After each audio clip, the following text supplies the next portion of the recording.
Hello friends, this is SP Singh and welcome to smarter everyday. तो प्यारे दोस्तों, बात करेंगे समावेशी शिक्षा की।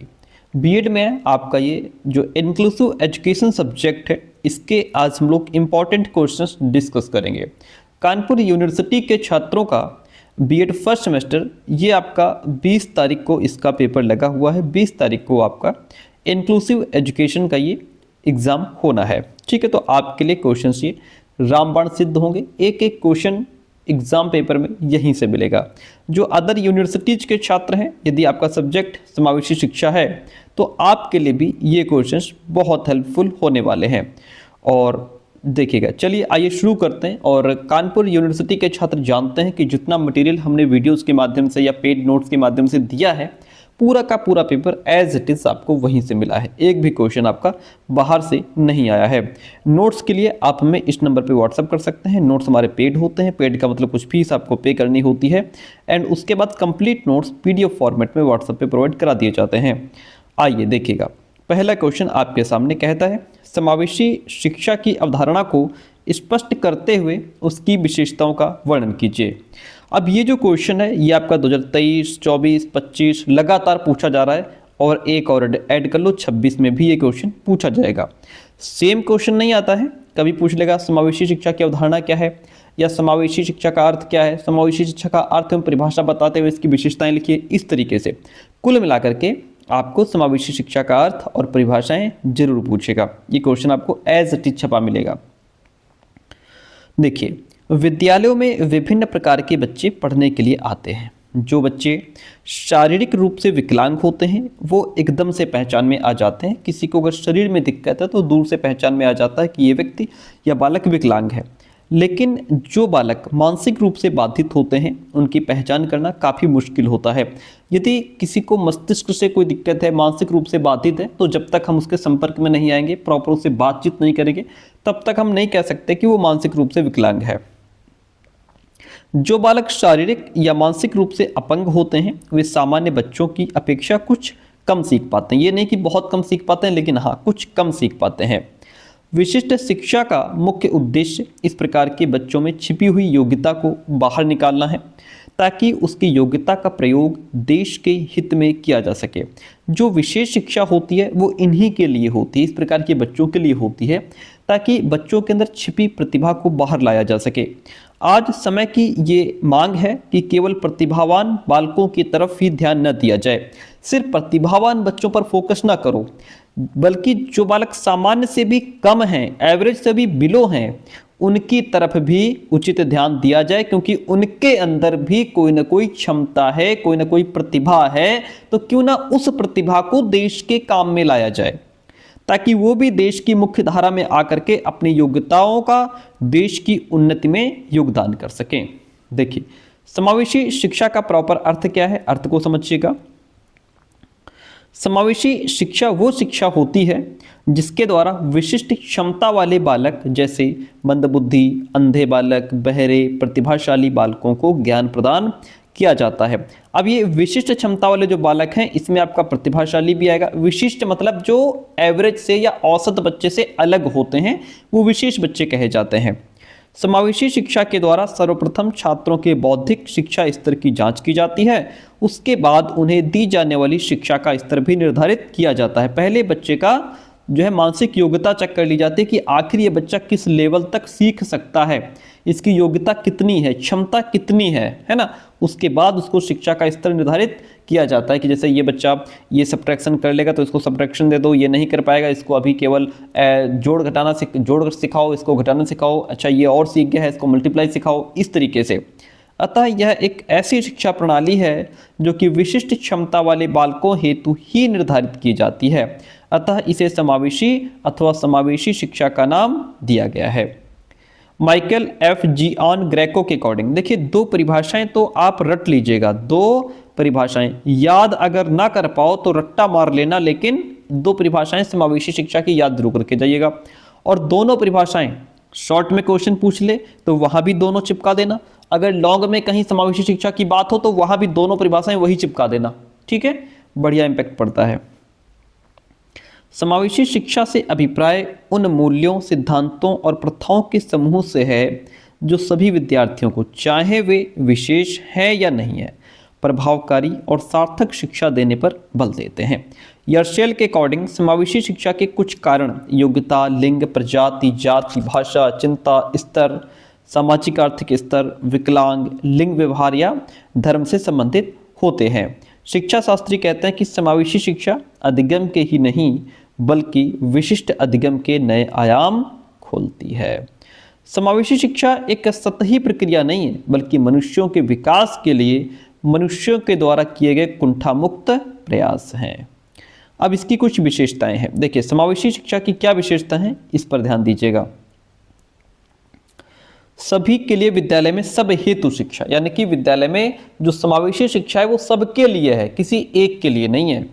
समावेशी शिक्षा के अंतर्गत बाधित, शारीरिक रूप से बाधित हो, चाहे जो है मानसिक रूप से बाधित हो या विकलांग हो, बच्चों एवं सामान्य बच्चों हेतु सभी स्कूलों में सभी के लिए शिक्षा के प्रावधान किए गए हैं। हर किसी के लिए शिक्षा का प्रावधान किया गया है। विभिन्नताओं की पहचान और चिंता करना। समावेशी शिक्षा पद्धति बच्चों की शारीरिक, बौद्धिक, मानसिक, सामाजिक और सांस्कृतिक आदि अनेक विभिन्नताओं की पहचान करती है। उन्हें अंगीकृत कर उसके हिसाब से जरूरतों को ध्यान में रखते हुए संज्ञानात्मक, संवेगात्मक और सृजनात्मक विकास के अवसर भी उपलब्ध कराती है। तीसरा पॉइंट है विशिष्ट शैक्षिक जरूरतों वाले बच्चों की स्वीकृति एवं समर्थन। समावेशी शिक्षा विशिष्ट शैक्षिक जरूरतों वाले बच्चों यथा शारीरिक रूप से बाधित हो सकते हैं, श्रवण बाधित हो सकते हैं, दृष्टि यानी देखने में दिक्कत या बोलने में है ना, या मानसिक रूप से असमर्थ आदि करीब सभी प्रकार के बच्चों को उनकी वर्तमान शारीरिक अथवा मानसिक अवस्था में स्वीकृत करती है। हर बच्चे को स्वीकार करती है, गले लगाती है, यानी कि हर बच्चे को समर्थन देती है, सपोर्ट करती है, जिससे उन्हें विकास के इष्टतम अवसर प्राप्त हो सके, यानी कि बच्चा अपना अधिकतम विकास कर सके। शिक्षा एक मौलिक अधिकार है, बेसिक राइट है हमारा ये। समावेशी शिक्षा शिक्षा के मौलिक अधिकार को सैद्धांतिक और व्यावहारिक रूप में एक्सेप्ट करती है। इस शिक्षा पद्धति में यह प्रावधान किया गया है कि किसी भी विद्यालय द्वारा किसी भी निम्न शारीरिक, मानसिक अथवा आर्थिक स्तर के बच्चे को प्रवेश लेने के अधिकार से वंचित नहीं रखा जा सकता है। विभिन्नताएं कोई समस्या नहीं है। आपकी क्लास में अलग अलग प्रकार के बच्चे हैं, तो ये जो डाइवर्सिटी है ये कोई समस्या नहीं है कि यार ये तो सब अलग अलग सीखने वाले हैं, मैं सबको कैसे सिखाऊं। देखिए, इसको हमें पॉजिटिव वे में देखना चाहिए। इस शिक्षा पद्धति में बच्चों की बढ़ती हुई विभिन्नताओं को कोई समस्या नहीं समझा जाता है। भाषा, धर्म, लिंग, संस्कृति, सामाजिक एवं शारीरिक, मानसिक गुणों की विभिन्नता बच्चों को परस्पर सीखने, सामाजिक रूप से सहसंबंधित होने एवं समायोजित होने के दुर्लभ अवसर भी उपलब्ध कराती है। सुदृढ़ नीतियां और नियोजन। समावेशी शिक्षा में शिक्षा के अधिकार की रक्षा करने एवं उसे लागू करने के लिए राष्ट्रीय और राज्य स्तर पर नीतियां मजबूत होती हैं और इन नीतियों का नियोजन भी बड़े सफल तरीके से किया जा रहा है। यही वजह है कि गत 10 वर्षों में बच्चों की शिक्षा, विशेषकर असमर्थ बच्चों के प्रति स्कूलों, अध्यापकों एवं समाज की अभिवृद्धि में अधिक से अधिक बदलाव देखने को भी मिला है। विद्यालय का प्रयत्न अभियोजन। समावेशी शिक्षा के अंतर्गत स्कूल विद्यार्थियों की ज़रूरतों के मुताबिक ही अभियोजन करता है। इस शिक्षा पद्धति में सामान्य शिक्षण पद्धति की भांति बच्चों को स्कूल के साथ अभियोजन नहीं करना पड़ता। नेक्स्ट, तो ये क्वेश्चन हमारा हो गया कंप्लीट, जिसमें हमने समझा समावेशी शिक्षा का अर्थ, परिभाषा और इसकी विशेषताएं। अगला प्रश्न है समावेशी शिक्षा का क्या महत्व है। देखिएगा, ये क्वेश्चन आपका पिछले साल 2025 में पूछा गया है, महत्व पूछा गया है। समावेशी शिक्षा का महत्व पूछता है क्या है। पहले ऐसा माना जाता था कि असमर्थ बालकों को अलग से विशेष शिक्षा प्रदान करनी चाहिए, कि जो बच्चे असमर्थ हैं, डिसेबल्ड हैं, उनको अलग से शिक्षा प्रदान करो, क्योंकि उनकी आवश्यकताएं सामान्य बालकों से अलग होती हैं। उनके लिए विशेष रूप से वेल ट्रेन्ड टीचर्स की आवश्यकता होती है, जो उन्हें उनकी आवश्यकता अनुसार शिक्षा प्रदान करते हैं। ठीक है, कई आलोचक इस बात को लेकर आलोचना करते हैं कि विशिष्ट शिक्षा बच्चों को शिक्षा के बराबर अवसर प्रदान करने की अपेक्षा पृथकता यानी अलगाव की भावना पैदा कर देती है। कि देखो ये सामान्य बच्चे हैं, इनको अलग शिक्षा दी जा रही है, हम लोगों को अलग शिक्षा दी जा रही है, तो एक अलग थलग की भावना आ जाती है बच्चे के अंदर। इस शिक्षा से असमर्थ बालकों में एक हीन भावना पैदा हो जाती है। अब इसका महत्व निम्नलिखित कारणों से है। नंबर 1, शैक्षिक वातावरण। देखिएगा, एकेडमिक एटमॉस्फेयर। जब असमर्थ बालक को सामान्य विद्यालय में भेजा जाता है तो वह शैक्षिक तौर पर अपने आप को विद्यालय में समायोजित कर लेता है और उसके मन में ये विचार नहीं आता कि वह दूसरे बालकों की अपेक्षा किसी भी क्षेत्र में कम है। अध्यापक और दूसरे कर्मचारियों का सहयोग और व्यवहार भी उसको अनुकूल परिस्थितियां प्रदान करता है और बालक शिक्षा की दृष्टि से उन्नति करता चला जाता है। दूसरी बात ये, इसमें खर्चा कम होता है। असमर्थ बालकों के लिए सभी प्रकार के शैक्षिक कार्यक्रमों का प्रबंध करने के लिए अधिक पैसे की आवश्यकता होती है। इनके लिए विशेष रूप से वेल ट्रेन टीचर्स चाहिए, मनोवैज्ञानिक चाहिए, डॉक्टर की आवश्यकता भी पड़ती है। जबकि जो सामान्य विद्यालय हैं उनमें इस प्रकार की काफ़ी सुविधाएं पहले से ही उपलब्ध होती हैं। तो विशिष्ट बालकों को सामान्य विद्यालयों में पढ़ाना कम खर्चीला होता है।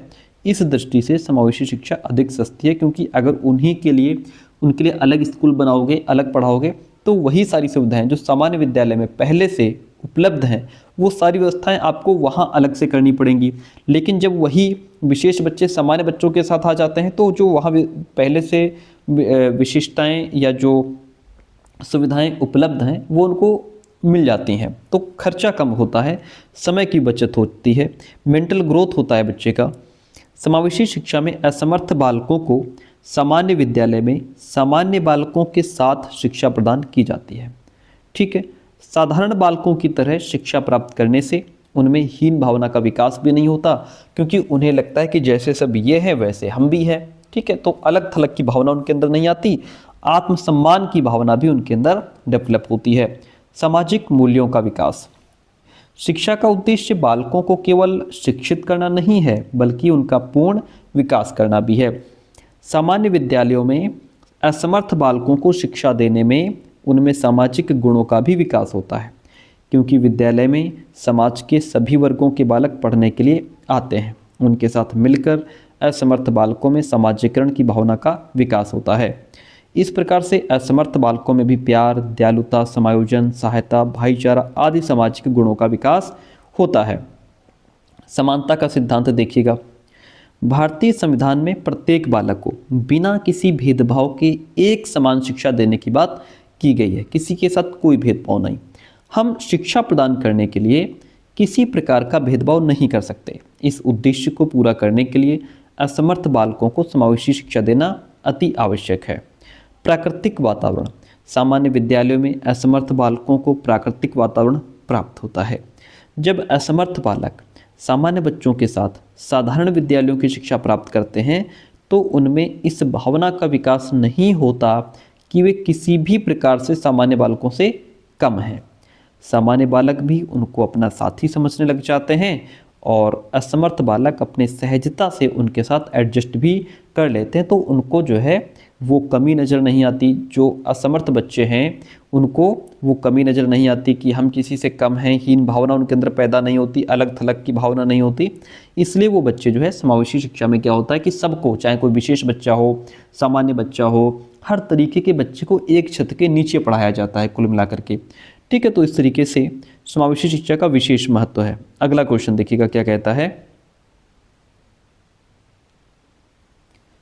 राष्ट्रीय शिक्षा नीति 2020 में समतामूलक और समावेशी शिक्षा के लिए क्या सुझाव दिए गए, वर्णन कीजिए। देखिए, समतामूलक और समावेशी शिक्षा से संबंधित सुझाव निम्नलिखित दिए गए। प्रत्येक विद्यार्थी की उत्कृष्ट क्षमताओं को पहचानना कि किस विद्यार्थी के अंदर कितनी क्षमता है और उन्हें बढ़ावा देने के लिए टीचर्स और गार्जियन को संवेदनशील बनाया जाए कि बालक के अंदर जो क्षमता है इसको पहचाना जाए और फिर उसको उजागर किया जाए। सभी शैक्षिक निर्णयों में पूर्ण समानता और समावेश पर फोकस, ताकि शिक्षा प्रणाली में सभी विद्यार्थियों का विकास सुनिश्चित हो सके। शैक्षिक रूप से अविकसित समुदायों से संबंधित बच्चों की शिक्षा को बढ़ावा दिया जाएगा। सभी दिव्यांग बच्चों के लिए बाधा मुक्त शिक्षा सुनिश्चित की जाएगी कि किसी भी प्रकार से बच्चों के शिक्षा के क्षेत्र में कोई ऑब्स्टेकल ना हो, कोई बाधा पैदा ना हो, उत्पन्न ना हो। विद्यालय और विद्यालय परिसरों में दिव्यांग बच्चों की आवश्यकता से संबंधित प्रशिक्षण प्राप्त शिक्षक की नियुक्ति की जाएगी। बीएड कार्यक्रमों में शिक्षण शास्त्र में अत्याधुनिक तकनीकों में प्रशिक्षण दिया जाएगा, जिसमें बुनियादी साक्षरता और सांख्य ज्ञान, दिव्यांग बच्चों को पढ़ाना आदि शामिल है। सेवारत शिक्षा कार्यक्रम में दिव्यांग बच्चों को पढ़ाने का कौशल शामिल होगा। सामाजिक और आर्थिक तौर पर पिछड़े वर्ग के अधिक आबादी वाले क्षेत्रों में विशेष शिक्षा केंद्रों का भी निर्माण किया जाएगा। तो ये जो है ये कुछ समतामूलक और समावेशी शिक्षा से संबंधित सुझाव दिए गए थे। अगला प्रश्न कहता है अनुसूचित जनजाति से आप क्या समझते हैं? अनुसूचित जातियों और जनजातियों के लिए चलाई जा रही शैक्षिक योजनाओं का वर्णन कीजिए। देखिएगा, अनुसूचित जनजाति शब्द सबसे पहले भारत के संविधान में इस्तेमाल हुआ। अनुच्छेद 365-25 में अनुसूचित जनजातियों को परिभाषित किया गया है। भौगोलिक भाषा में जिन्हें जंगली जाति अथवा आदिवासी कहा जाता है, संवैधानिक भाषा में उन्हें अनुसूचित जनजाति कहा जाता है। अनुसूचित जनजातियों में वे जातियां आती हैं जो जंगलों में रहती हैं अथवा दूर दराज के पहाड़ी क्षेत्रों में रहती हैं और जिनकी अपनी भाषा और अपनी संस्कृति तो है, परंतु ये आधुनिक सभ्यता और संस्कृति से बहुत दूर हैं अभी। इनमें शिक्षा का अभाव है, ये आर्थिक दृष्टि से बहुत कमज़ोर हैं और इनका जीवन स्तर अभी बहुत निचले स्तर का है। जे.एल. गिलिगन और जे.पी. गिलिगन कहते हैं कि स्थानीय आदिम समूहों के किसी भी संकलन को जो एक सामान्य क्षेत्र में रहता हो, एक सामान्य भाषा बोलता हो और एक सामान्य संस्कृति का अनुसरण करता हो, वो एक जनजाति है, उस एक जनजाति कहते हैं। आर्लिंटन कहते हैं कि जनजाति जत्थों का एक समूह है जो एक मिले हुए भाग पर रहता हो और जो संस्कृति की समानताओं, सतत भौतिक संपर्कों और एक सामुदायिक हितों पर आधारित रहता हो।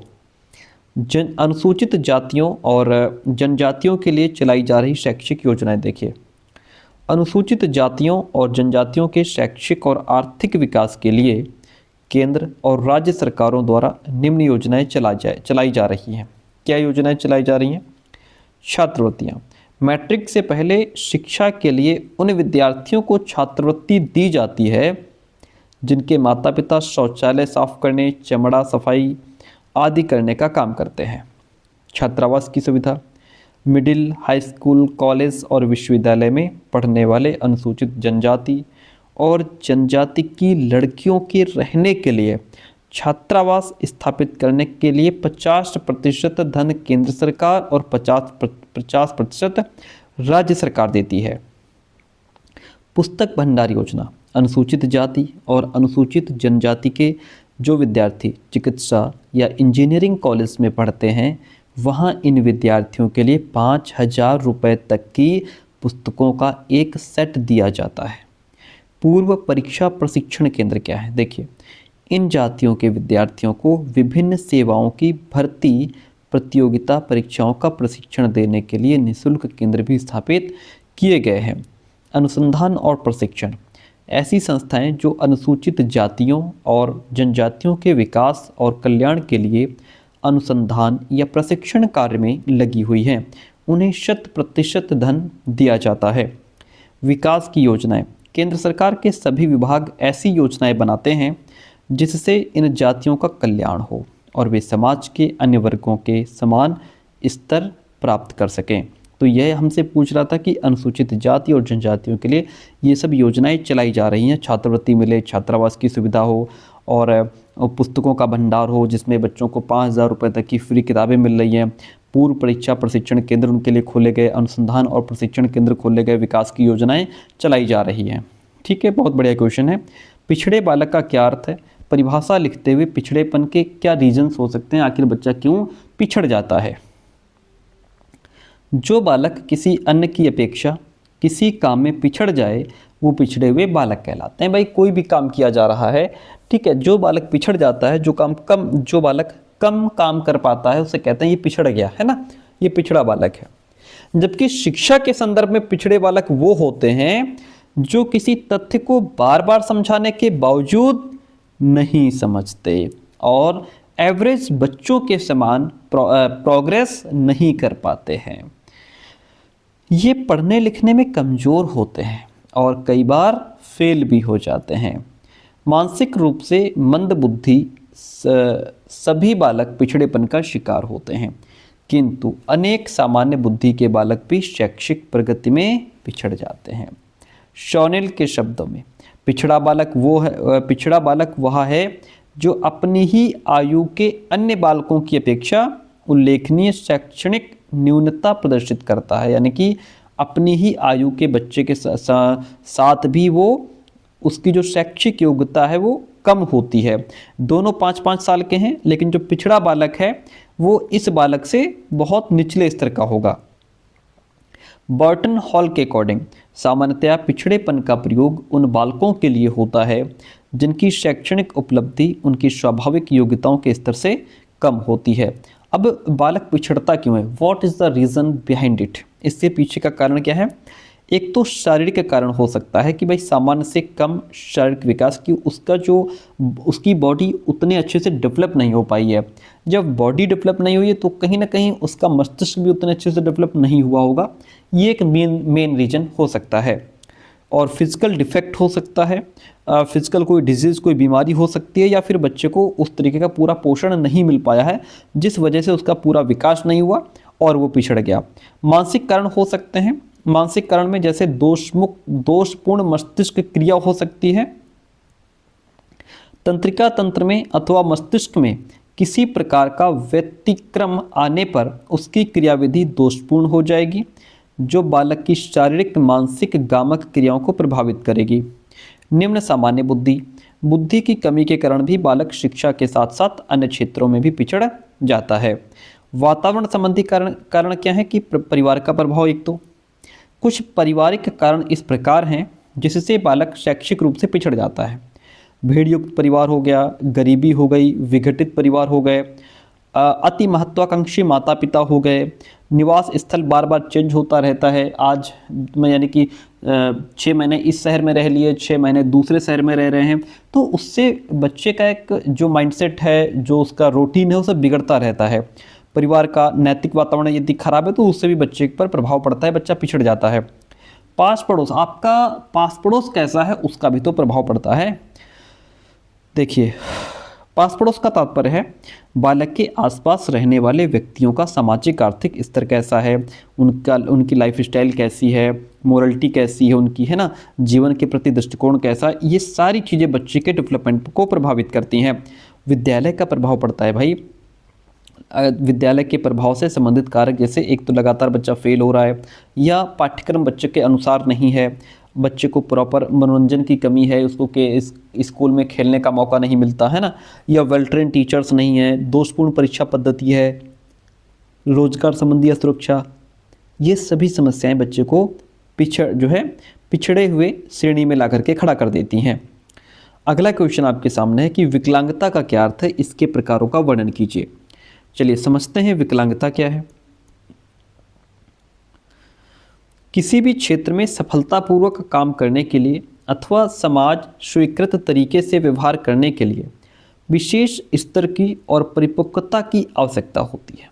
ठीक है, किसी भी क्षेत्र में यदि आप सफलता चाहते हैं तो उसके लिए समाज स्वीकृत तरीके से व्यवहार, यानी कि जो ऐसा व्यवहार जो समाज स्वीकार करता है, आप उसी तरीके से व्यवहार करो और आप उस काम के लिए मैच्योर भी हों।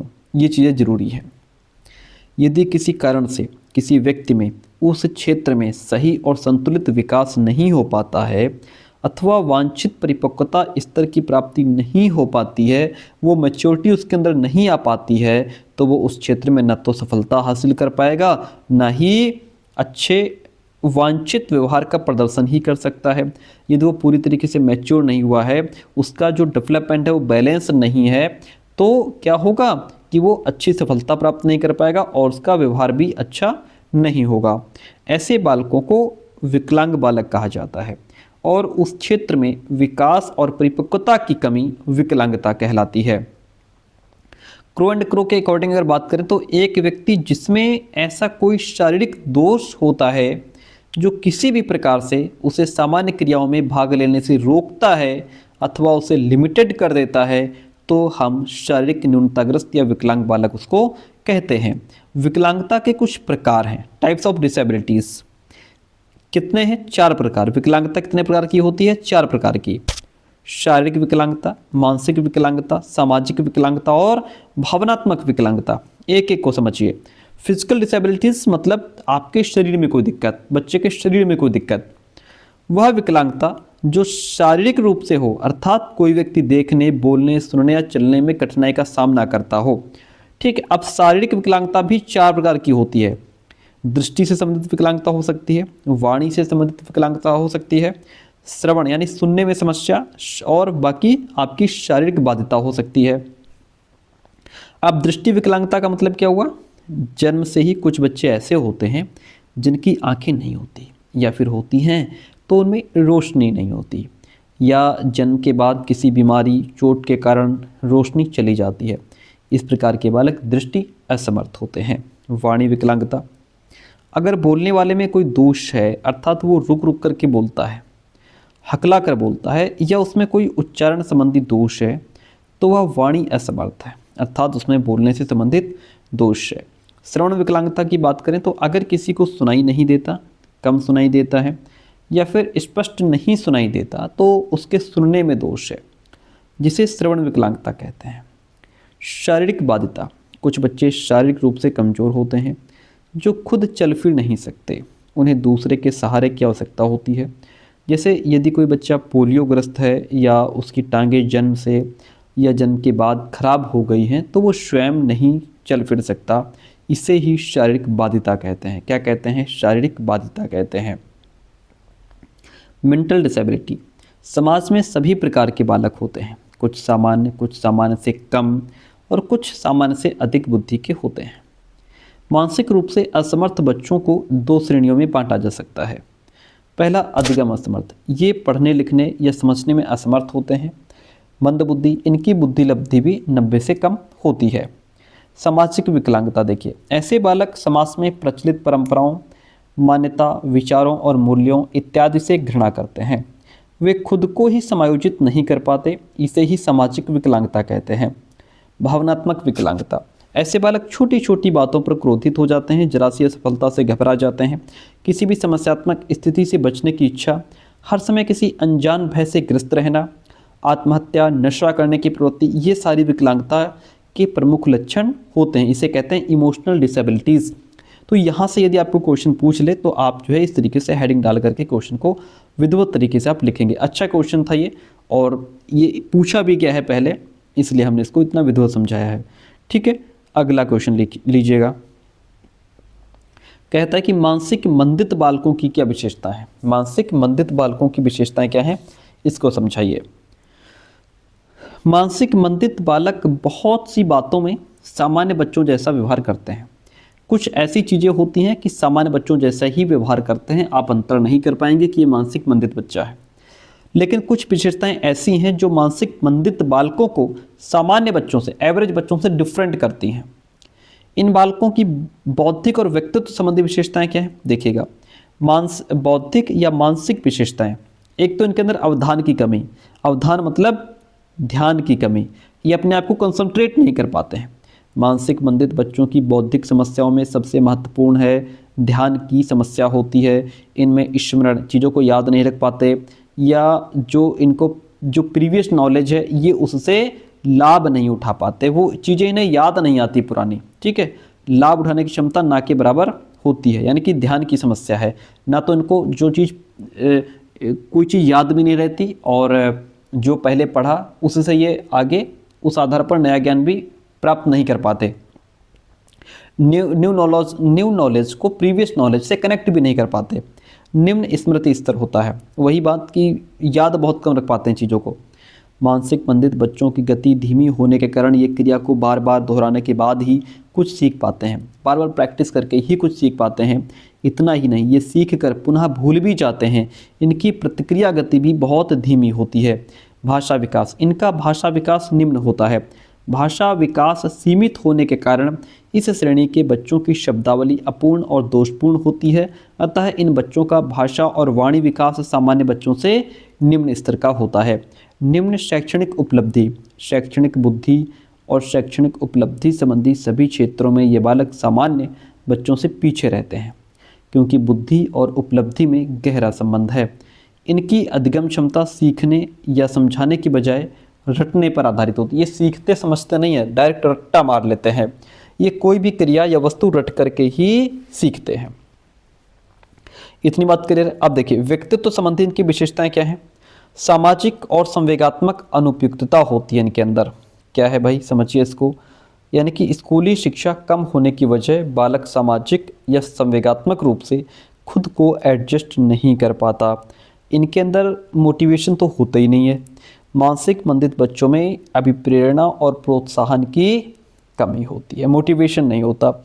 इनमें आत्मविश्वास की कमी, सेल्फ कॉन्फिडेंस भी नहीं होता।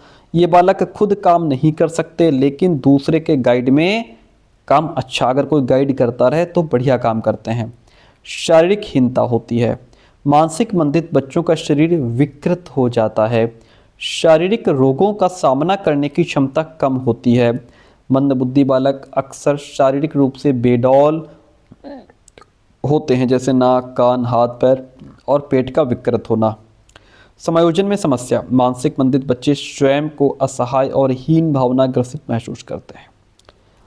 ये बच्चे समाज के दूसरे बच्चों के साथ खेलना पसंद नहीं करते, जिसका परिणाम ये होता है कि बालक में सामाजिकता के गुणों का विकास नहीं होता कि कैसे लोगों के साथ कैसे व्यवहार करना चाहिए, कैसे बड़ों का सम्मान करना है, भाईचारा क्या है, सहयोग क्या है, ये सारी चीज़ें इनके अंदर नहीं आती है। हीन भावना पैदा हो जाती है।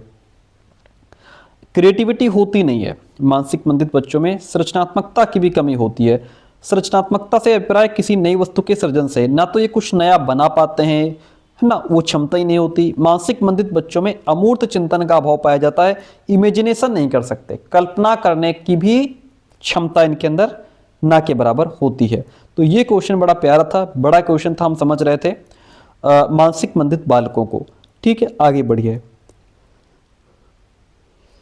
नेक्स्ट पॉइंट कहता है शारीरिक रूप से विकलांग बालकों के शैक्षिक प्रावधानों का विवेचन कीजिए। देखिएगा, शारीरिक रूप से विकलांग बालकों के लिए शैक्षिक प्रावधान। अपंग और बीमार बालकों के उपचार के लिए समुचित व्यवस्था की जानी चाहिए।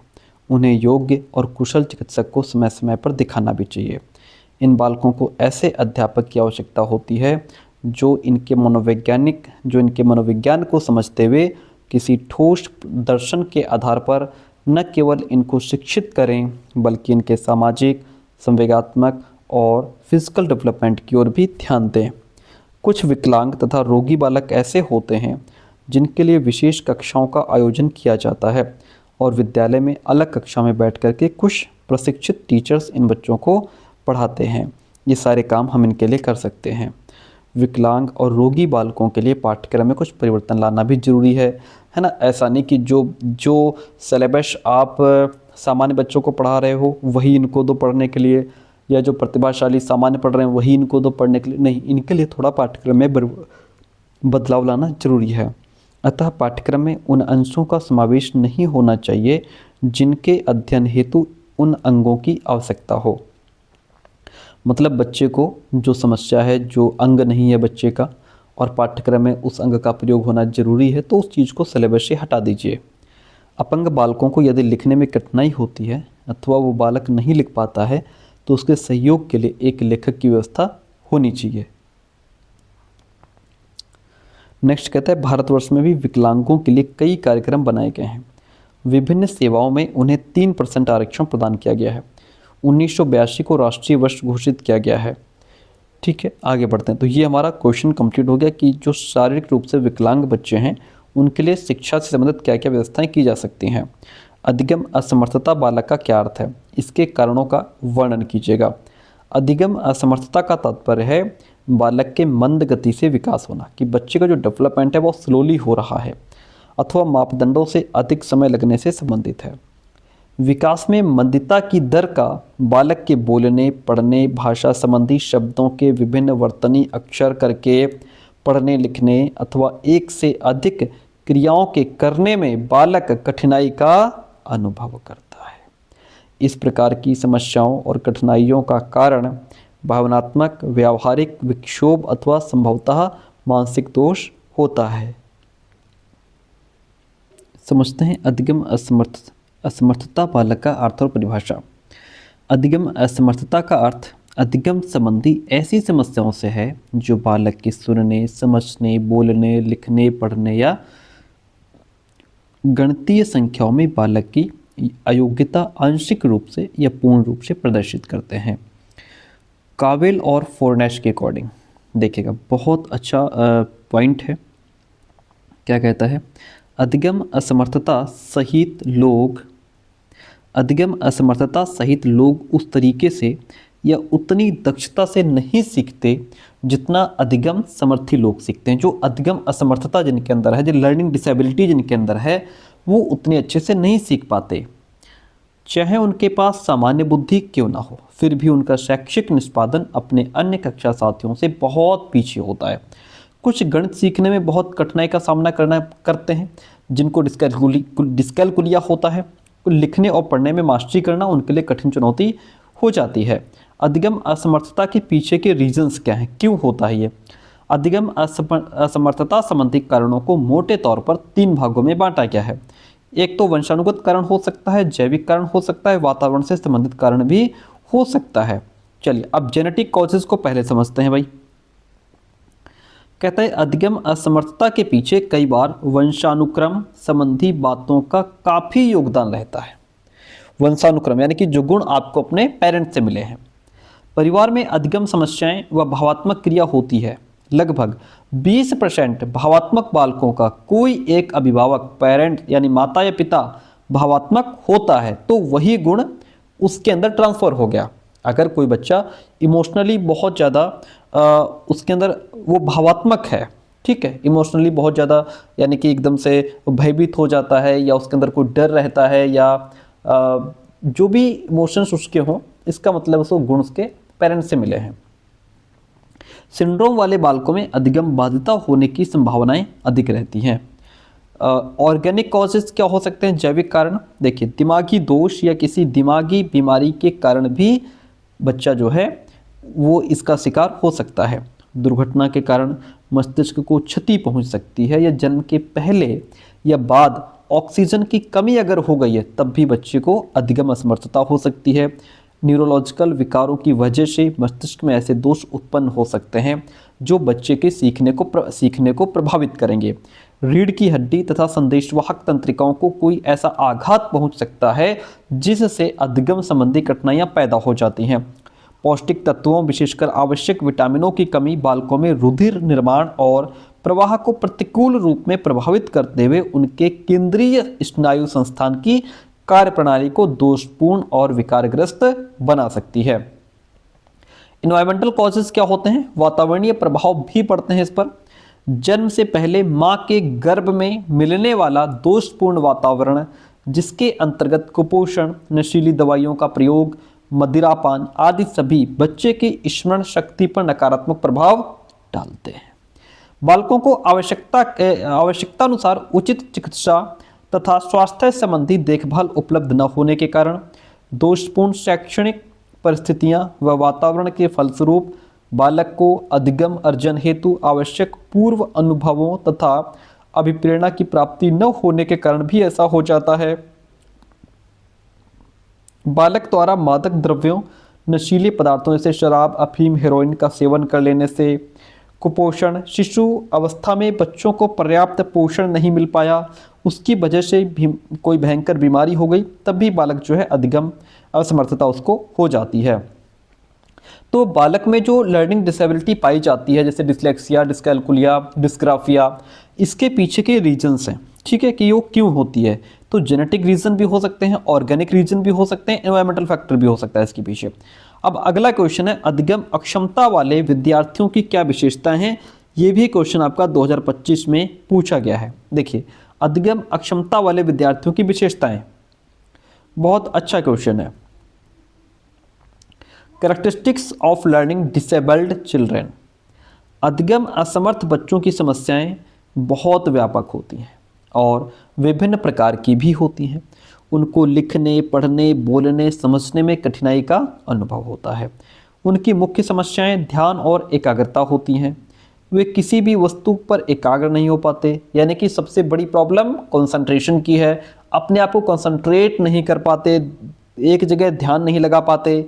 अधिगम असमर्थ बालकों द्वारा सामना की जाने वाली कुछ समस्यात्मक विशेषताएं इस प्रकार है। Number 1, Avdhan, lack of attention होता है इनके अंदर। अधिगम असमर्थ बच्चे कक्षा शिक्षण पर ध्यान केंद्रित नहीं कर पाते हैं। वे उपयुक्त को समझ नहीं पाते, जो जरूरी चीज है उसको समझ नहीं पाते और जो जरूरी नहीं है उसको नकार नहीं पाते। ठीक है, वे एक विषय से हटकर दूसरे विषय पर अपना ध्यान लगाते हैं। जो जरूरी है उस पर ध्यान नहीं लगा रहे हैं, जो जरूरी नहीं है उस पर ध्यान लगाए बैठे हैं। वो उसको अपने दिमाग से निकाल भी नहीं पा रहे। वे अपने चारों ओर के उद्दीपन की ओर आकर्षित होते रहते हैं। वे कम महत्वपूर्ण व्याख्याओं पर बहुत ध्यान देते हैं। जो चीज़ उनके लिए इंपॉर्टेंट नहीं है उस पर बहुत ध्यान देते हैं और जो इंपॉर्टेंट फैक्ट है उसको वो इंपॉर्टेंस नहीं देते। ये उनकी सबसे बड़ी समस्या। मेमोरी प्रॉब्लम, स्मृति दोष संबंधी बच्चों को सूचनाओं को एकत्र करने और पुनः प्राप्त करने में कठिनाई होती है। उन्हें देखने, सुनने और अन्य अधिगम प्रक्रियाओं में भी कठिनाई होती है।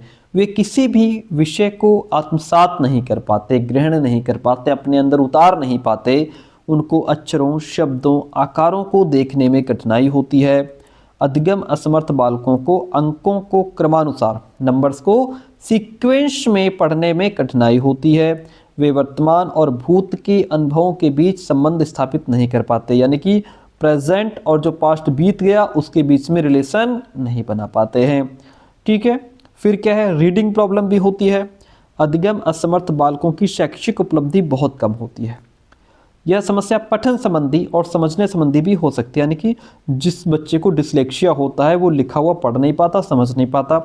ये समस्याएं गलत उच्चारण, शब्द के बीच में अक्षरों को छोड़ देना, अन्य अक्षरों को शब्दों में जोड़ देने और एक शब्द के स्थान पर अन्य शब्दों को बोलने से संबंधित होती है। कुछ बच्चे एक शब्द भी अच्छी प्रकार से नहीं बोल पाते हैं। उनका मौखिक पठन की समस्या, स्मृति की समस्या, अक्षरों और शब्दों को उल्टा कर देने की समस्या आदि विभिन्न प्रकार की समस्याएं होती हैं। पठन संबंधी ये समस्याएं उनके निम्न शैक्षिक निष्पादन के लिए उत्तरदायी होती हैं। अब जैसे इसमें भाषा है, तो अधिगम असमर्थ बच्चों को भाषा से संबंधित कठिनाई भी होती है। वाक्य नहीं बना पाते, बातचीत करने में, बहस करने में असमर्थ होते हैं, जैसे डिस्फेजिया, फेजिया हो गया। लिखित समस्या, डिस्ग्राफिया वाला बच्चा, लिखने से संबंधित समस्या, लेखन संबंधी बाधिता से ग्रसित बालक खुद तुरंत नहीं लिख पाता है।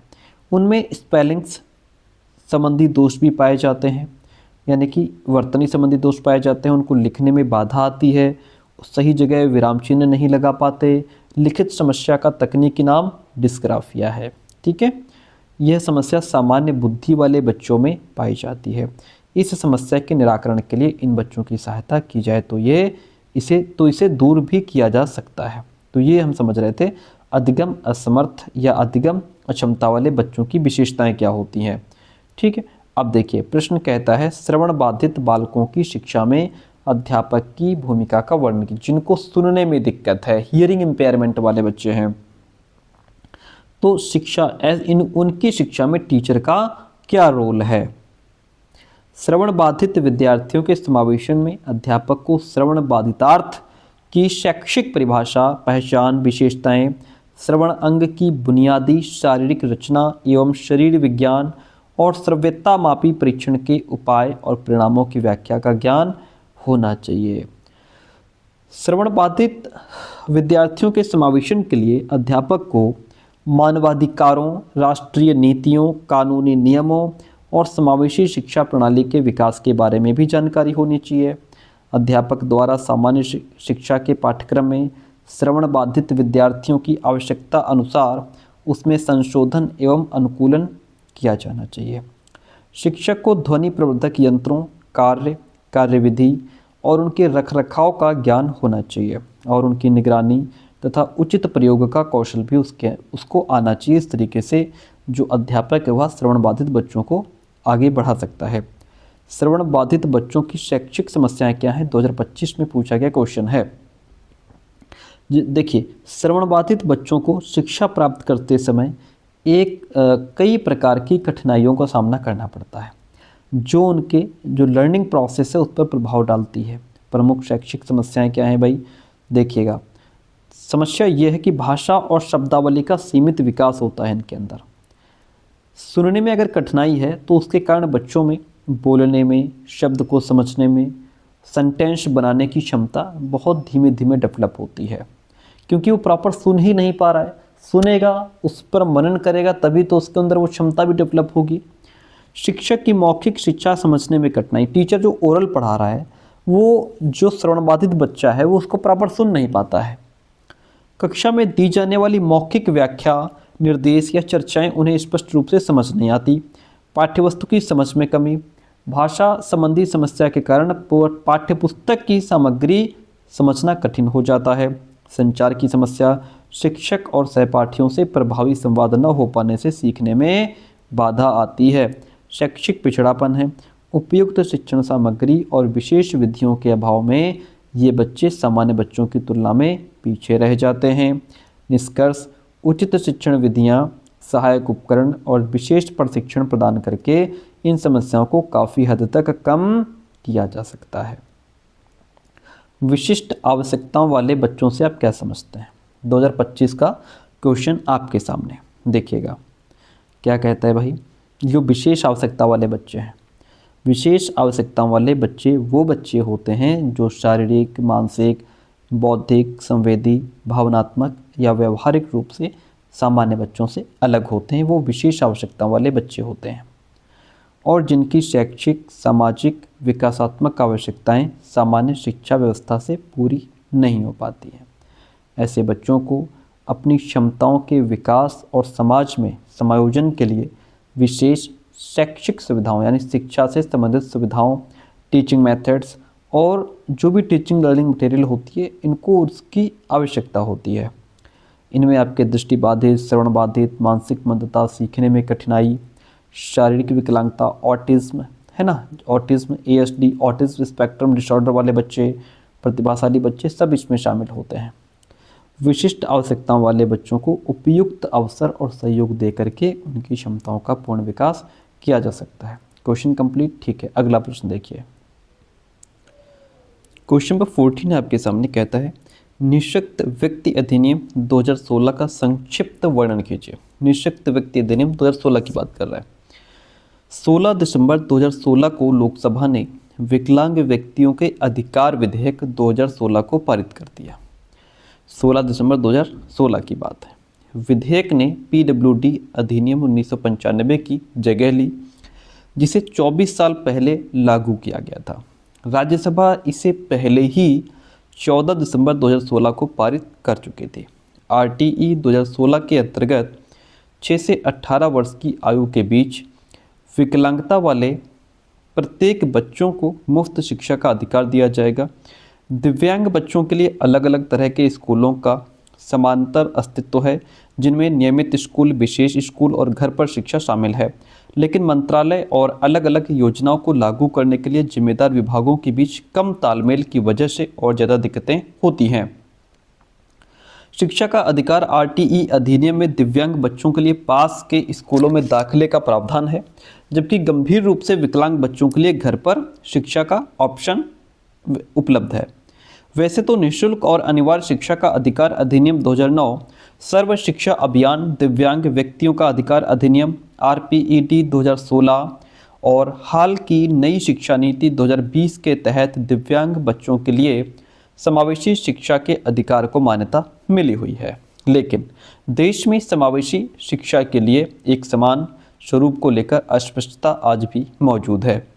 RPWD एक्ट 2016 की अगर विशेषताओं की बात करें तो 6 से 8 वर्ष की आयु के बीच बेंचमार्क विकलांगता, जिसकी विकलांगता 40% से कम न हो, वाले प्रत्येक बच्चे को मुफ्त शिक्षा का अधिकार होगा। सरकारी वित्त पोषित शिक्षण संस्थाओं के साथ साथ सरकारी मान्यता प्राप्त संस्थानों को विकलांग बच्चों को समावेशी शिक्षा प्रदान करनी होगी। बेंचमार्क विकलांगता वाले कुछ व्यक्तियों या वर्ग के लोगों के लिए सरकारी प्रतिष्ठानों में रिक्तियों में आरक्षण 3% से बढ़कर के 4% कर दिया गया है। विकलांग व्यक्तियों को वित्तीय सहायता प्रदान करने के लिए राष्ट्रीय और राजकोष का भी निर्माण किया जाएगा। इस विधेयक में ऐसे व्यक्तियों के खिलाफ अपराध के लिए दंड का प्रावधान है जो विकलांग व्यक्तियों के खिलाफ अपराध करते हैं।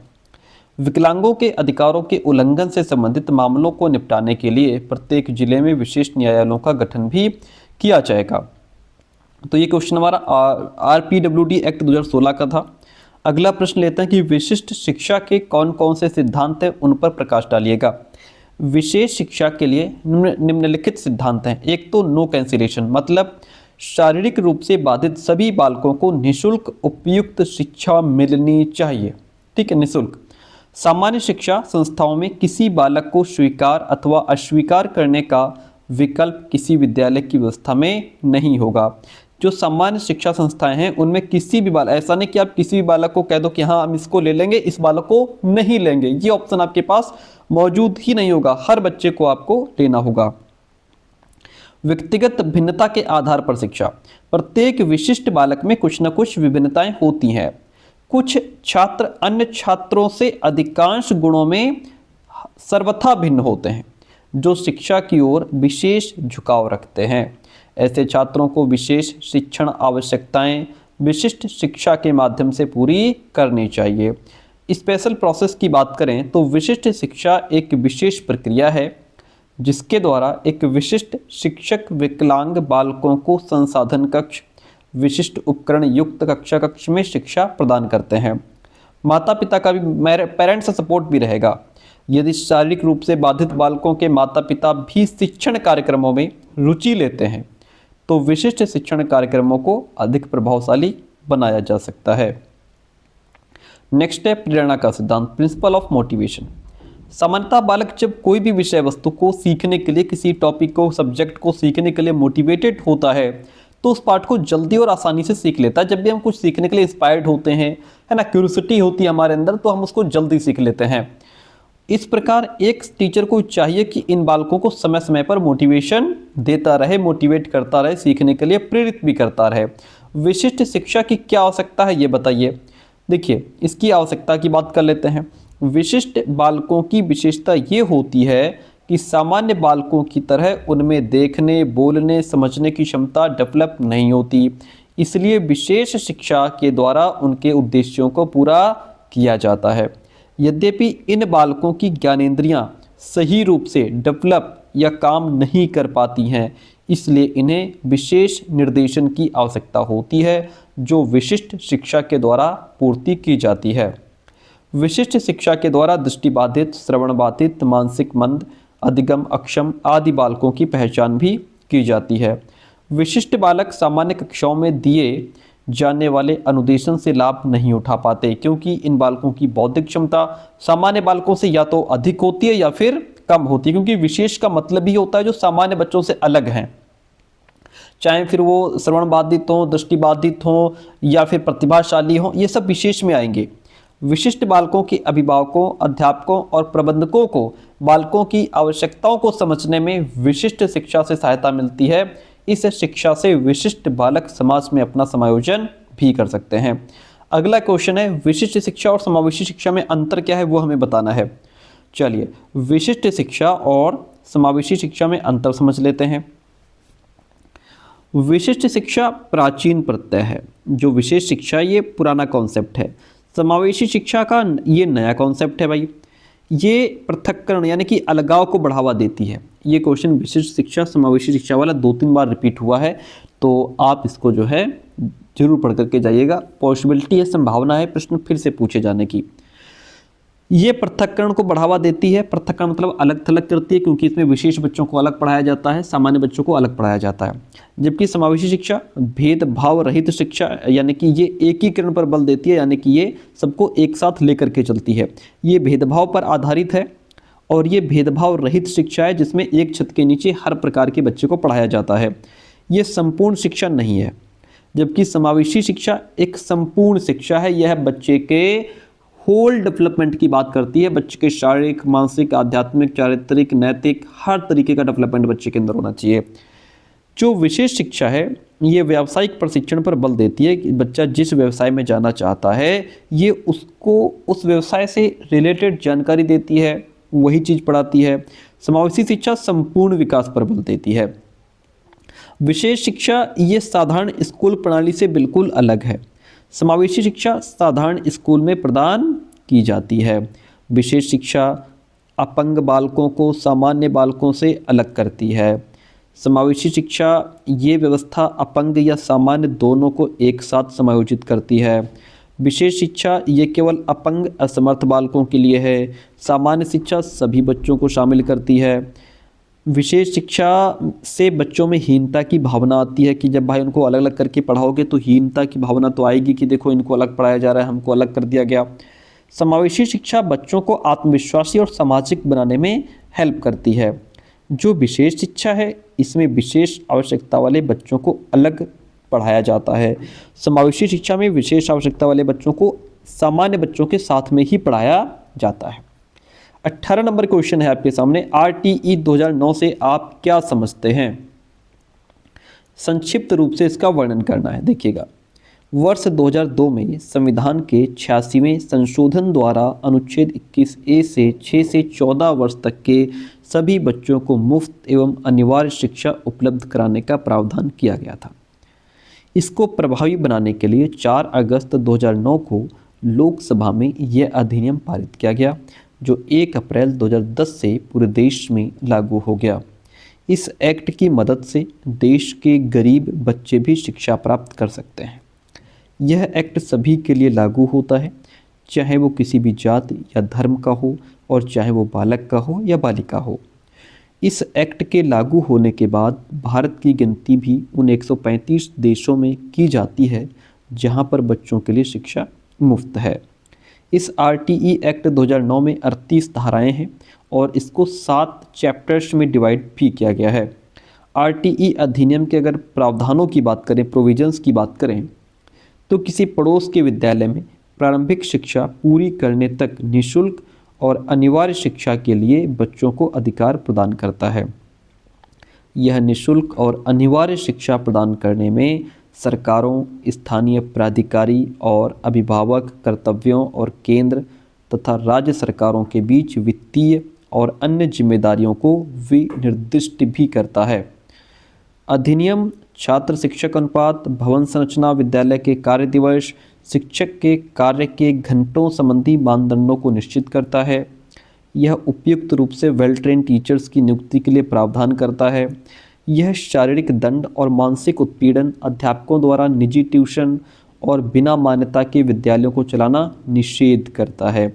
यह अधिनियम संविधान में प्रतिष्ठापित मूल्यों के अनुरूप पाठ्यक्रम के विकास के लिए प्रावधान करता है और जो बच्चे के समग्र विकास, ज्ञान, संभाव्यता और प्रतिभा निखारने और बच्चे की क्षेत्रवत प्रणाली एवं छात्र केंद्रित ज्ञान की प्रणाली के माध्यम से बालक को डर, चोट और चिंता से मुक्त करना भी निश्चित करता है। तो ये क्वेश्चन हम समझ रहे थे RTE अधिनियम के क्या प्रावधान है और RTE 2009 से आप क्या समझते हैं।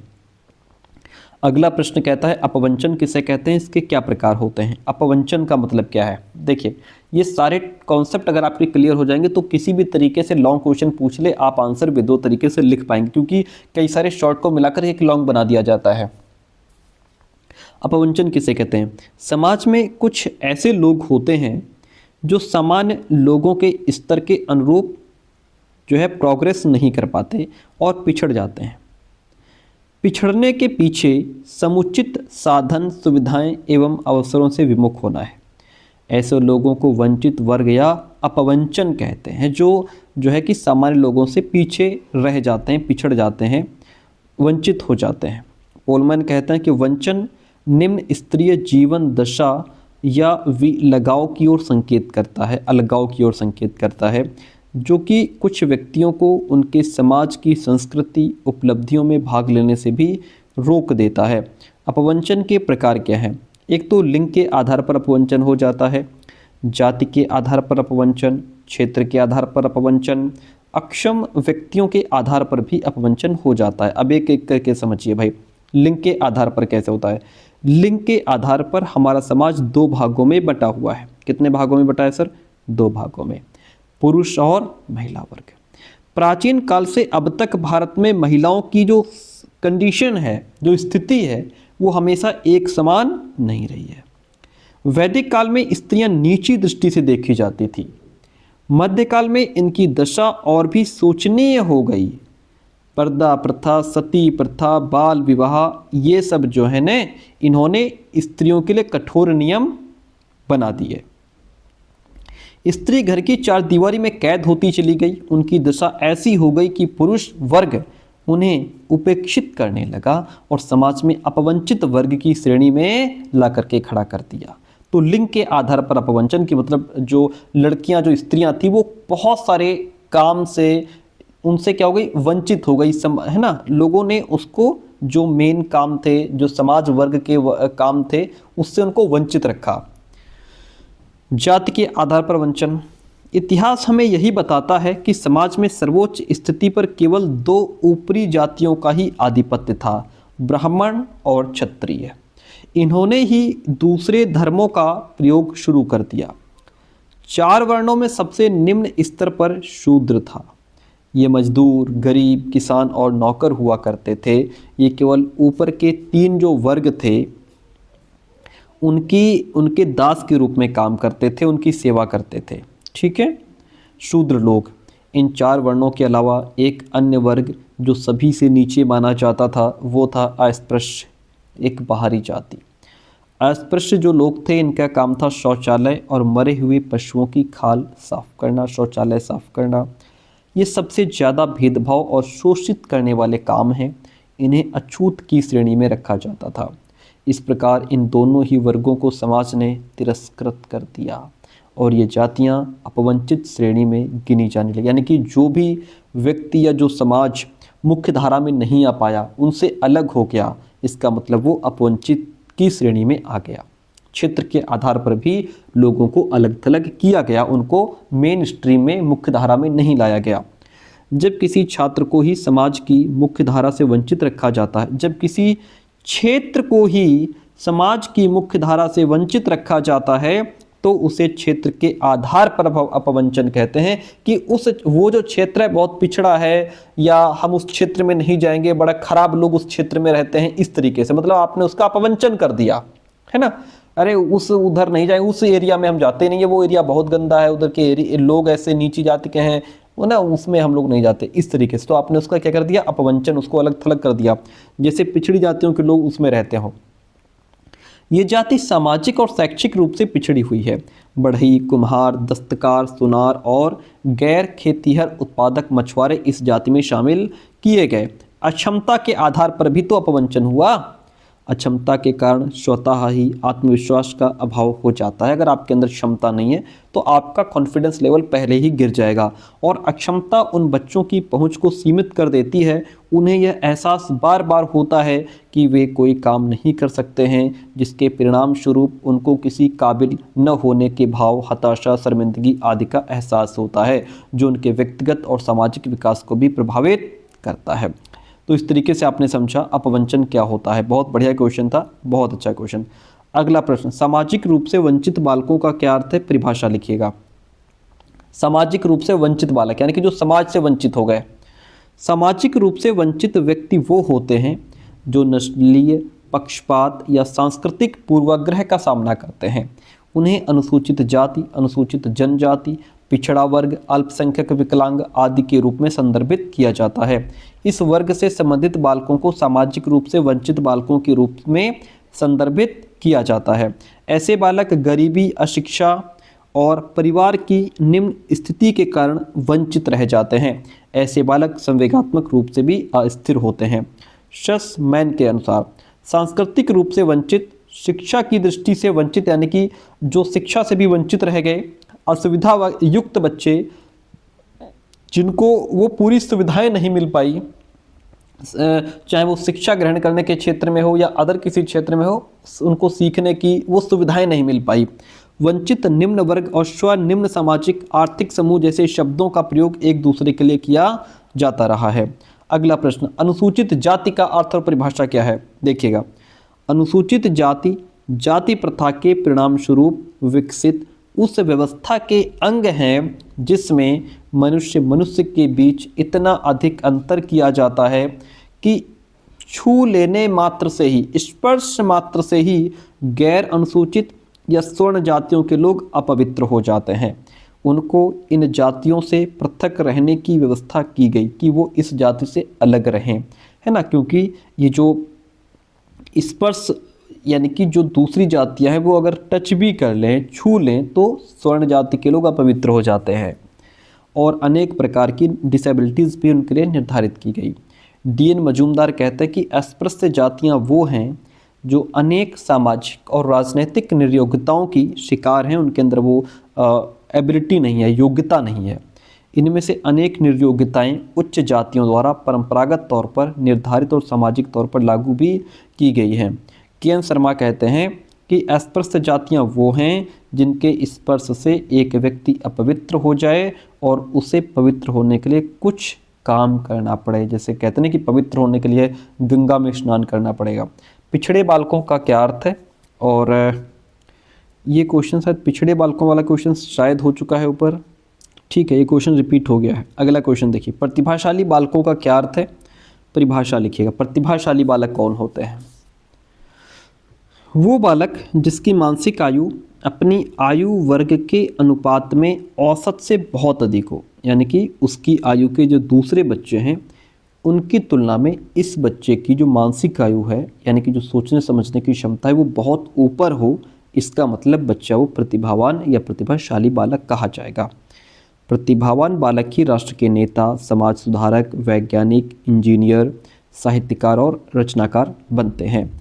प्रतिभावान बालक बुद्धि के साथ साथ शारीरिक रूप से, व्यक्तित्व रूप से और समायोजन की दृष्टि से भी ये श्रेष्ठ होते हैं। स्किनर और हैरीमैन कहते हैं प्रतिभाशाली शब्द का प्रयोग उन 1% बालकों के लिए किया जाता है जो सबसे अधिक बुद्धिमान होते हैं। हैविंगहर्स्ट कहते हैं कि प्रतिभाशाली बालक वो होते हैं जो समाज के किसी भी कार्य क्षेत्र में निरंतर कार्यकुशलता का परिचय देते हैं। अगला क्वेश्चन, विकलांगों की शिक्षा का क्या उद्देश्य वर्णन कीजिए। विकलांगों की शिक्षा का क्या उद्देश्य है ये आपको बताना है। देखिए, भारत में करीब 25 लाख बालक शारीरिक और मानसिक तौर पर विकलांग हैं। अतः इनको समाज की मुख्यधारा से जोड़ने के लिए शिक्षा की व्यवस्था करना भी जरूरी है। विकलांगों की शिक्षा के मुख्य उद्देश्य इस प्रकार हैं। क्या उद्देश्य हैं? एक तो व्यावसायिक प्रशिक्षण व्यवस्था। विकलांग बालकों के व्यावसायिक शिक्षण, प्रशिक्षण और जीविकोपार्जन करना अनिवार्य है कि जो बच्चे विकलांग हैं उनके लिए व्यवसाय की व्यवस्था हो, उनको ट्रेनिंग दी जाए, कैसे वो अपना जो है कि जीवन यापन करेंगे, तो इसकी व्यवस्था करना जरूरी है। इसके लिए विकलांग बालकों को अनेक प्रकार के हस्तशिल्प, यानी कि जिसमें वो हाथों से काम कर पाएँ, जैसे कताई, बुनाई, कुर्सी बुनना, लेथ मशीन पर काम करना, चित्रकारी आदि, यानी कि इन सब चीज़ों की उनको ट्रेनिंग दी जाए, प्रशिक्षण दिया जाए। सामान्य शिक्षा की व्यवस्था। विकलांग बालकों को ऐसी शिक्षा दीक्षा प्रदान की जानी चाहिए कि शिक्षा के बाद उनकी प्रतिभा का समुचित उपयोग संभव हो सके। इसके द्वारा वे उपन्यासकार, कहानीकार, फिल्मकार, संगीतकार भी बन सकते हैं। विकल अंगों के अतिरिक्त अन्य अंगों का विकास करना। बालकों के वैसे अंग जो पूर्णतया विकल हो गए हों उन्हें सुधारा तो नहीं जा सकता, है ना, जो अंग खराब हो चुके हैं उन्हें सुधारा तो नहीं जा सकता, लेकिन जो बाकी पार्ट्स हैं बॉडी के उनका इस प्रकार विकास किया जाता है कि इससे उनके विकलांग अंगों की यथासंभव जो क्षति हुई है वो पूरी हो सके। जैसे नेत्रहीन बालकों में स्पर्श और घ्राण शक्ति का विकास किया जा सकता है। गूंगे और बहरों के कान और जिह्वा के अतिरिक्त अन्य अंगों का विकास किया जा सकता है। अवकाश के समय का सदुपयोग करना सिखाओ। विकलांग व्यक्ति अपने कुछ अंगों की कमी के कारण अपने समय का समुचित सदुपयोग नहीं कर पाते हैं, अतः उन्हें इस प्रकार से प्रशिक्षित करना चाहिए कि वे अवकाश के समय जो खाली समय है उसका वो ठीक से उपयोग कर सकें। शैक्षिक कार्यक्रम। विकलांग बालकों की शिक्षा उनकी अक्षमता और बीमारी को ध्यान में रखते हुए देनी चाहिए। तो ये क्वेश्चन हम समझ रहे थे, विकलांग बच्चों की जो शिक्षा है उसका क्या उद्देश्य है। मानसिक मंदित बालकों की पहचान को स्पष्ट कीजिए। देखिएगा, निम्नलिखित बिंदुओं के आधार पर मानसिक मंदित की पहचान की जा सकती है। अगर कोई बच्चा मेंटली रिटार्डेड है, मानसिक मंदित बालक है, तो आप उसको कैसे पहचानेंगे? अध्यापक शैक्षिक निष्पत्ति के आधार पर इनकी पहचान कर सकता है। जो भी शिक्षा के क्षेत्र में उनकी जो भी परफॉर्मेंस जैसी भी रही है, जो भी अचीवमेंट उनकी है, उपलब्धि, वो कैसी रही है, इस आधार पर पहचान कर लेगा कि बच्चा प्रतिभाशाली बच्चा है, योग्य है, एवरेज है या मंदबुद्धि है। ऐसे बालक अक्सर शारीरिक रूप से अयोग्य होते हैं, संवेगात्मक रूप से अस्थिर होते हैं। बुद्धि लब्धि द्वारा भी पहचान की जा सकती है। इस प्रकार से की गई पहचान सही भी होती है। शैक्षिक और शारीरिक आलेख पत्र भी सहायक हो सकते हैं। इसमें व्यक्तिवृत्त अध्ययन भी, आप जो है केस स्टडी भी कर सकते हो। शैक्षिक लक्षण की बात करें तो ऐसे बालक सूक्ष्म चिंतन के योग्य नहीं होते हैं। शैक्षिक क्षमता में वो अपने आयु समूह से बहुत नीचे होते हैं। सामाजिक लक्षण की बात करें तो सामाजिक व्यवहार में कुशल भी नहीं होते हैं। व्यक्तिगत और सामाजिक उत्तरदायित्वों का निर्वाह नहीं कर, उनके ऊपर जो रिस्पॉन्सिबिलिटी आती है, समाज की रिस्पॉन्सिबिलिटी आती है, वो उसका निर्वाह नहीं कर पाते हैं। व्यवहारिक लक्षण की अगर बात करें तो अधिगम की क्षमता कम होती है और संवेदनात्मक दोष भी इनके अंदर पाया जाता है। तो ये मानसिक मंदित बालकों की पहचान। अगला प्रश्न, शारीरिक रूप से विकलांग बालकों के क्या कारण होते हैं? जो बच्चे शारीरिक फिजिकल जो डिसेबल्ड होते हैं, विकलांग होते हैं, उसके क्या कारण हैं? देखिएगा, शारीरिक रूप से निर्योग्य या अशक्त बालक सामान्य बालकों से भिन्न होते हैं। शारीरिक दोष बाधित इन्हें अशक्त बनाता है। जो शरीर में जो दोष है, कमी है, उन्हें अशक्त बनाता है, जो इनमें व्यवहार, शिक्षण तथा सामाजिक समायोजन संबंधी विशेष प्रयत्नों की मांग करता है। सामान्य तौर पर शारीरिक निर्योग्यता को निम्नलिखित कारणों के रूप में स्पष्ट कर सकते हैं। कैसे कर सकते हैं, समझिएगा। देखिए, व्यक्तिगत विभिन्नताएं। बालक के जन्म के पूर्व या जन्म के पश्चात शरीर के किसी अंग के क्षतिग्रस्त हो जाने से शारीरिक निर्योग्यताओं का जन्म होता है। वंशानुक्रम संबंधी कारण। बालक की इस अवस्था के लिए वंशानुक्रम संबंधी कारण भी प्रमुख होते हैं। यदि बालक के वंश में किसी सदस्य को वंशानुक्रम संबंधी कोई शारीरिक निर्योग्यता है तो बालक इस तरह की शारीरिक निर्योग्यता की आशंका भी बढ़ जाती है। यदि उसके वंश में कोई, उसका पेरेंट्स, कोई गार्जियन, कोई पीछे अगर रहा है, तो हो सकता है कि वो आगे आने वाले वंश में वो चीज़ दिखाई दे। ठीक है, जैसे कुछ बीमारियां जेनेटिक होती हैं, उसी तरीके से। पर्यावरण संबंधी कारक भी होता है। पर्यावरण संबंधी कारण भी शारीरिक निर्योग्यता को जन्म देते हैं। अध्ययनों से पता चलता है कि निम्न सामाजिक आर्थिक स्तर के कारण बालकों में शारीरिक निर्योग्यता की आशंका भी बढ़ जाती है। अगला क्वेश्चन है, अधिगम संबंधी विकलांगता के प्रकार बताइए। अधिगम संबंधी विकलांगता के कितने प्रकार होते हैं, समझिएगा। बौद्धिक क्रियाकलाप में इस वर्ग के बच्चे अन्य बच्चों की तरह ही होते हैं। ठीक है, अधिगम संबंधी विकलांगता की बात हो रही है।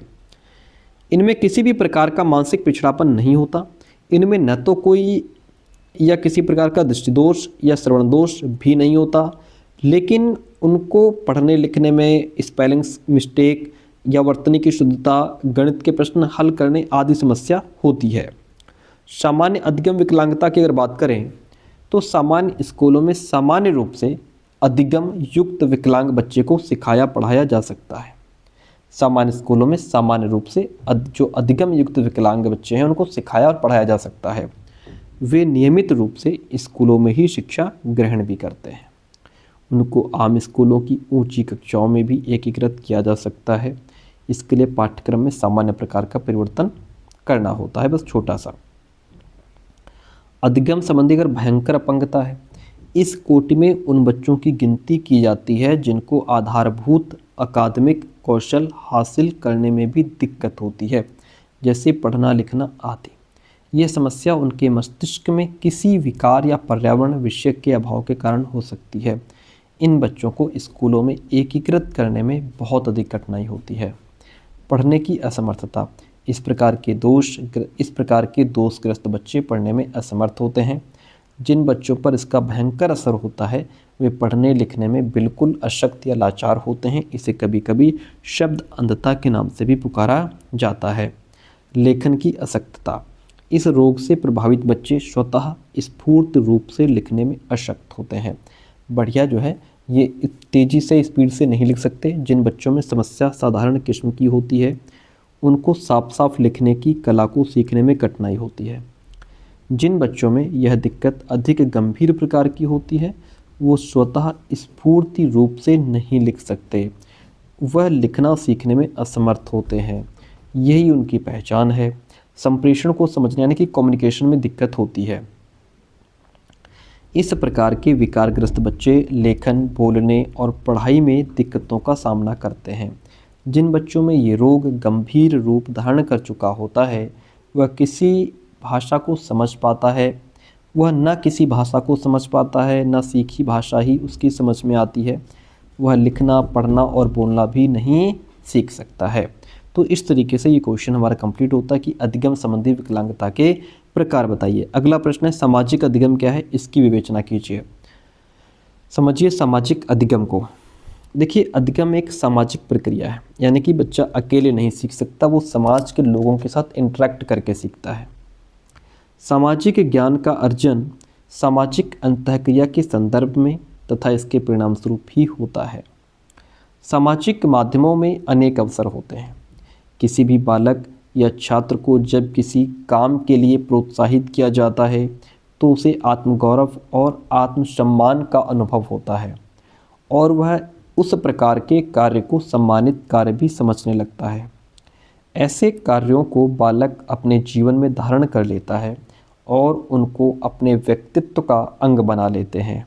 इसके विपरीत जिन कार्यों के लिए बालकों को हतोत्साहित किया जाता है उससे उनको आत्मग्लानि का अनुभव होता है और वे उन कार्यों को करने से बचने का प्रयास भी करते हैं।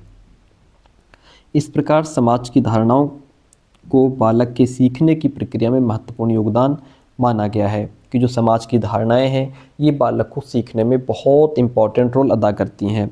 विभिन्न प्रकार की सामाजिक घटनाएं या प्रक्रियाएं बालक की मनोदशा पर भी, उसके मन की दशा पर गहरा प्रभाव डालती हैं, बालक की लर्निंग प्रोसेस को भी निर्धारित करती हैं।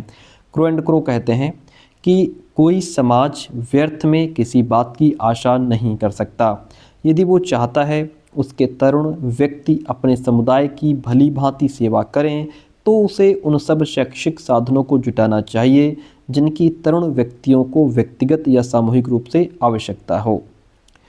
ठीक है, इतनी बात के लिए क्वेश्चन कंप्लीट हो गया सामाजिक अधिगम वाला। अब देखिए अध्यापक से आप क्या समझते हैं इसे स्पष्ट कीजिए भाई। अध्यापक के बारे में आपको अगर लिखने के लिए आ जाए, क्योंकि भावी अध्यापक आप लोग हैं, ठीक है, आने वाले समय में आप अध्यापक बनेंगे, तो ये क्वेश्चन अध्यापक से आप क्या समझते हैं।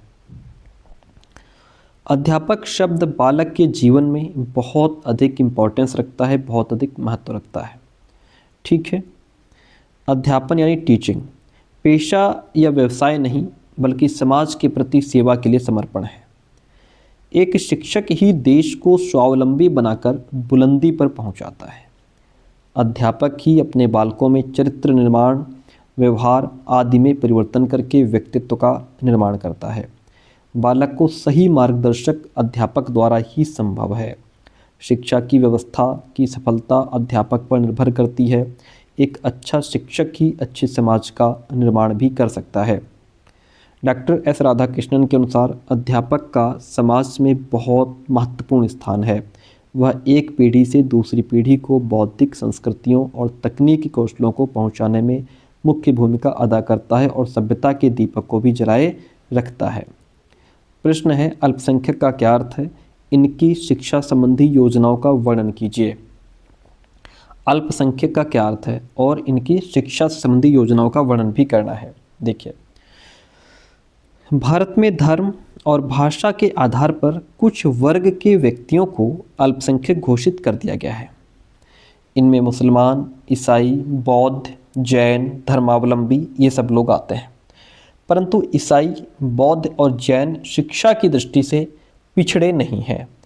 इसलिए जब शिक्षा के क्षेत्र में अल्पसंख्यकों की शिक्षा की चर्चा की जाती है तो विशेषकर मुसलमान बच्चों की शिक्षा की बात कही जाती है। संविधान में अल्पसंख्यक संबंधी कुछ प्रावधान हैं। भारतीय संविधान के भाग 3 मौलिक अधिकार फंडामेंटल राइट्स में संस्कृति और शिक्षा संबंधी अधिकार यानी कल्चरल एंड एजुकेशनल राइट्स के अंतर्गत दो अनुच्छेद 29-30 में अल्पसंख्यकों के बारे में दिशा निर्देश दिए गए हैं। अनुच्छेद 29(1) है, इसमें भारत या भारत के किसी भूभाग में रहने वाले नागरिकों के किसी भी ऐसे जन समूह को जिसकी अपनी अलग भाषा, लिपि या संस्कृति है, यह अधिकार है उसको कि वह अपनी भाषा, लिपि या संस्कृति को बनाए रखे। अनुच्छेद 29(2) कहता है कि शैक्षिक संस्था में प्रवेश करने के लिए वंश, जाति, धर्म और भाषा या इनमें से किसी एक के आधार पर भेदभाव नहीं किया जाएगा। अनुच्छेद 30(1) इसके अनुसार समस्त अल्पसंख्यकों को चाहे वे धर्म या भाषा संबंधी क्यों ना हो, अपनी इच्छा की शैक्षिक संस्थाओं का संचालन करने का अधिकार भी उनको होगा। अनुच्छेद 30(2) शैक्षिक संस्थाओं को अनुदान देते समय राज्य इस कारण भेदभाव नहीं करेगा कि किसी शैक्षिक संस्था का संचालन किसी धर्म या भाषा संबंधी अल्पसंख्यकों के वर्ग के प्रबंधन में हो। अगला क्वेश्चन, मानसिक मंदित बालकों से आप क्या समझते हैं, परिभाषा भी दीजिए। व्यक्तिगत विभिन्नताओं ने बुद्धि लब्धि के आधार पर सर्वप्रथम ये घोषित किया कि विशिष्ट बालकों में एक प्रकार मंदित बालकों का भी है जो प्रतिभाशाली बालकों की अपेक्षा सर्वथा भिन्न है। इनकी मानसिक योग्यता औसत से कम होती है। मानसिक मंदित वाले बालकों की बुद्धि लब्धि साधारण बालकों की बुद्धि लब्धि से कम होती है और इनमें विभिन्न मानसिक शक्तियों में न्यूनता होती है। स्किनर ने इन्हें मंदित, अल्पबुद्धि, विकलांग बुद्धि, मंद गति से सीखने वाले, पिछड़े हुए मूड की संज्ञा भी दी है। मानसिक मंदित का अर्थ और परिभाषा देखिएगा। मानसिक मंदित से तात्पर्य उस असामान्य साधारण बौद्धिक कार्यक्षमता से है जो व्यक्ति की विकासात्मक अवस्थाओं में प्रकट होती है और उसके अनुकूलित व्यवहार में हास्य से संबंधित होती है, यानी कि नुकसान या कमी से संबंधित होती है। स्किनर के अनुसार प्रत्येक कक्षा के छात्रों को एक वर्ष में शिक्षा का एक निश्चित कार्यक्रम पूरा करना पड़ता है। जो छात्र उसे पूरा कर लेते हैं उनको सामान्य छात्र कहा जाता है। जो छात्र उसे पूरा नहीं कर पाते उनको मंदित छात्रों की संज्ञा दी जाती है। विद्यालयों में ये धारणा बहुत लंबे समय से चली आ रही है और अब भी यह धारणा बनी हुई है। क्रो एंड क्रो के अकॉर्डिंग जिन बालकों की बुद्धि लब्धि 70 से कम होती है उन्हें मानसिक मंदित बालक कहा जाता है। ठीक है, इतनी बात क्लियर है। ठीक है, अगला प्रश्न देखिएगा। शारीरिक रूप से विकलांग बालकों की क्या विशेषताएं होती हैं? जो शारीरिक रूप से विकलांग बालक होते हैं 3 प्रत्ययों का प्रयोग किया जाता है इनके लिए। एक तो शारीरिक फिजिकल वीकनेस होती है। शारीरिक निर्बलता से तात्पर्य है किसी अंग विशेष का न होना अथवा उसकी संरचना में किसी प्रकार की असामान्यता अथवा विकृति का होना। उदाहरण के लिए हाथ में हथेली अथवा उंगलियों का न होना, रेटिना क्षतिग्रस्त होना या फिर टांग ना होना। ये क्या है? ये फिजिकल वीकनेस हो गई। फिजिकल डिसेबिलिटी मतलब शारीरिक अक्षमता, शारीरिक निर्बलता का परिणाम है। शारीरिक जो अक्षमता है वो शारीरिक निर्बलता का परिणाम है। शारीरिक निर्बलता के फलस्वरूप उस अंग विशेष की कार्यक्षमता यानी फंक्शनिंग एबिलिटी में कमी आ जाती है। जैसे हाथ में उंगलियां न होने की स्थिति में बच्चा किसी वस्तु को पकड़ नहीं सकता अथवा कान में कोई दोष होने पर बच्चा आवाज़ को भली प्रकार नहीं सुन सकता। फिजिकल डिफॉर्मिटी मतलब क्या होता है? शारीरिक विकलांगता शारीरिक अक्षमता का परिणाम है। शारीरिक अक्षमता के फलस्वरूप बच्चा कुछ कार्यों को भली प्रकार नहीं कर सकता जो उसके डेवलपमेंट को प्रभावित करती है। जैसे वो आवाज़ को भली प्रकार नहीं सुन सकता, वो विभिन्न आवाज़ों में अंतर नहीं कर सकता, संगीत का आनंद नहीं उठा सकता और आवाज़ के आधार पर व्यक्ति अथवा किसी जीव को पहचान भी नहीं सकता है वो। ठीक है, तो ये क्वेश्चन हो गया शारीरिक रूप से विकलांग बालक की विशेषताएं। राष्ट्रीय शिक्षा नीति 2020 के उद्देश्यों सहित विशेषताओं पर भी प्रकाश डालना है आपको। देखिए, NEP 2020 का उद्देश्य शिक्षा की पहुंच, समानता, वहनीय और शिक्षा तथा उत्तरदायित्व जैसे मुद्दों पर विशेष ध्यान देना है। विद्यार्थियों में रचनात्मक चिंतन, तार्किक निर्णय और नवाचार की भावना को प्रोत्साहित करना, ये क्या है? NEP 2020 का उद्देश्य है। राष्ट्रीय शिक्षा नीति 2020 के तहत वर्ष 2030 तक सकल नामांकन अनुपात को 100% लाने का लक्ष्य भी रखा गया है। केंद्र और राज्य सरकार के सहयोग से शिक्षा के क्षेत्र पर जीडीपी 6% हिस्से के सार्वजनिक व्यय का लक्ष्य रखा गया है। ई लर्निंग पर जोर देकर पाठ्यपुस्तकों पर निर्भरता को भी कम किया जाना है। इसकी विशेषताएं यह है कि यह शिक्षा नीति प्रगतिशील, समृद्ध, सृजनशील एवं नैतिक मूल्यों से पूर्ण ऐसे भारत की कल्पना कर रही है जो अपने गौरवशाली इतिहास को पुनर्जीवित करने का स्वप्न दिखाती है। यह नीति स्वतंत्र भारत की तीसरी शिक्षा नीति है जिसमें बुनियादी तौर पर परिवर्तन किए गए हैं। इस नीति के तहत शैक्षिक क्षेत्र को तकनीकी से भी जोड़ा जाएगा, जिसमें सभी स्कूलों में अधिक से अधिक डिजिटल उपकरण भी दिए जाएंगे। 6वीं कक्षा में बच्चों के लिए व्यावसायिक प्रशिक्षण इंटर्नशिप प्रारंभ की जाएगी। वर्तमान शिक्षा नीति में 10+2 को बदलकर 5-3-3-4 के पैटर्न को अपनाते हुए स्कूली शिक्षा को 15 साल कर दिया गया है। इस नीति के अंदर बच्चों को पढ़ाई में विभिन्न प्रकार के अन्य विकल्प दिए जाएंगे। अब 10वीं कक्षा में अन्य विकल्पों को भी रखा जाएगा, जिसमें छात्र को स्ट्रीम न चुनकर अपनी इच्छानुसार सब्जेक्ट्स को बालक चुन पाएगा। एनईपी 2020 के प्रिंसिपल्स क्या हैं, सिद्धांत क्या हैं, इसको समझिए। देखिए, प्रत्येक बच्चे की विशिष्ट क्षमताओं की स्वीकृति, पहचान और उनके विकास हेतु प्रयास करना, टीचर और गार्जियन को इन क्षमताओं के प्रति संवेदनशील बनाना, जिससे वे बच्चे की एकेडमिक और अन्य क्षमताओं में उसके सर्वांगीण विकास पर पूरा ध्यान दें। बुनियादी साक्षरता और सांख्य ज्ञान को सर्वाधिक प्राथमिकता देना, जिससे सभी बच्चे कक्षा 3 तक साक्षरता और संख्या ज्ञान जैसे सीखने के मूलभूत स्किल्स को हासिल कर पाएँ। लचीलेपन की बात करें, लचीलापन होना चाहिए ताकि विद्यार्थियों में उनके सीखने के तौर तरीके और कार्यक्रमों को चुनने की क्षमता हो और इस तरह वे अपने प्रतिभा और रुचियों के अनुसार जीवन में अपना रास्ता चुन सकें। सभी ज्ञान की एकता और अखंडता को सुनिश्चित करने के लिए एक बहुविषयक दुनिया के लिए विज्ञान, सामाजिक विज्ञान, कला, मानविकी और खेल के बीच एक बहुविषयक मल्टीडिसिप्लिनरी और समग्र शिक्षा का विकास करना होगा। अवधारणात्मक समझ पर जोर, न कि रिटर्न पद्धति और केवल परीक्षा के लिए पढ़ाई करना। किस पर? कॉन्सेप्चुअल अंडरस्टैंडिंग होनी चाहिए बच्चे के अंदर। रचनात्मकता और तार्किक सोच, तार्किक निर्णय लेने और इनोवेशंस को प्रोत्साहित करना होगा। बच्चे के अंदर नई नई चीज़ें, नए नए विचार आ सकें। बहुभाषिकता और अध्ययन अध्यापन के कार्य में भाषा की शक्ति को भी यहाँ पे प्रोत्साहित किया जाएगा। ठीक है, तो ये एनईपी 2020 के सिद्धांत हैं। अपनी कक्षा के प्रतिभाशाली बच्चों की पहचान आप किस प्रकार करेंगे? 2025 में पूछा गया क्वेश्चन है, पिछले साल का। ठीक है, हालांकि ये भी एग्जाम आपका 2025 में ही हो रहा है, लेकिन इससे पहले वाला एग्जाम जो है 24-25 का, उसमें ये पूछा गया था। प्रतिभाशाली बच्चों की पहचान करना इतना आसान नहीं है जितना दिखाई देता है। इनकी पहचान करने के लिए हमें विभिन्न प्रकार की तकनीकों, जिसमें माता पिता, अध्यापक, साथी समूह, विशेषज्ञ और प्रतिभाशाली बच्चे के गुणों, इन सब की आवश्यकता होती है।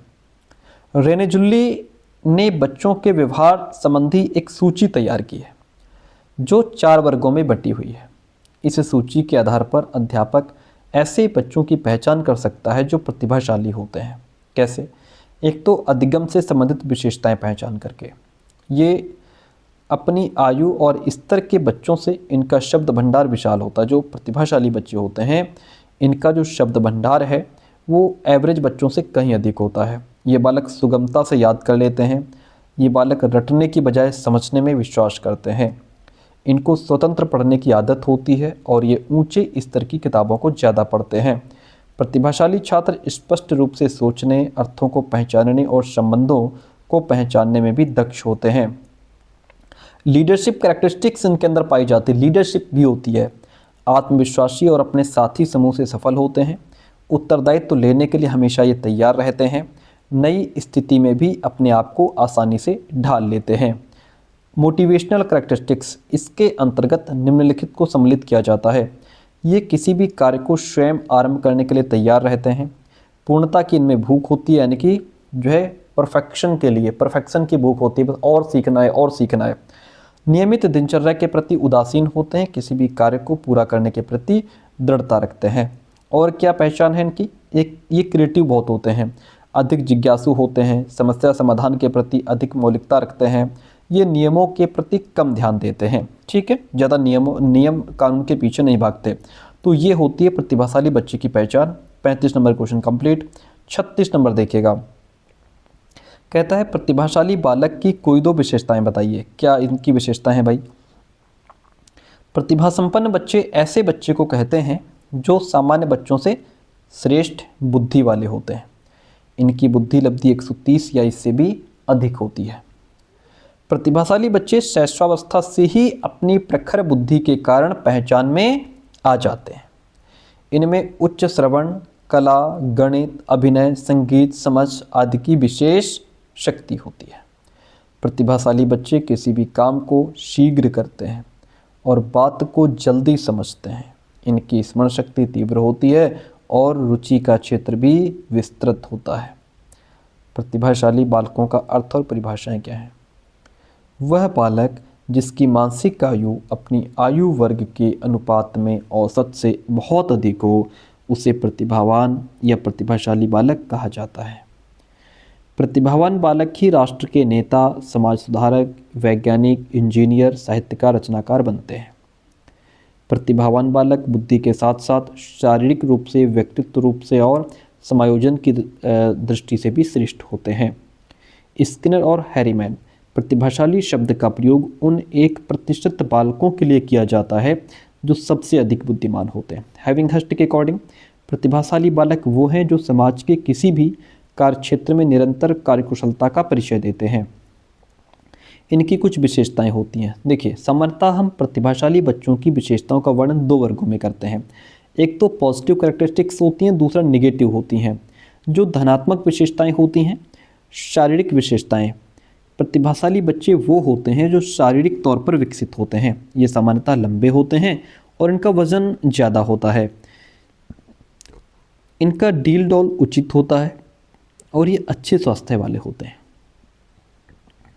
इनकी ज्ञानेंद्रियां प्रखर होती हैं, व्यवहार अच्छा होता है। ये साधारण बच्चों की अपेक्षा बैठना, खड़े होना, दांत निकालना, बोलना छोटी आयु में ही सीख जाते हैं। बौद्धिक विशेषताएं, इनकी रुचियां भिन्न भिन्न और विस्तृत होती हैं।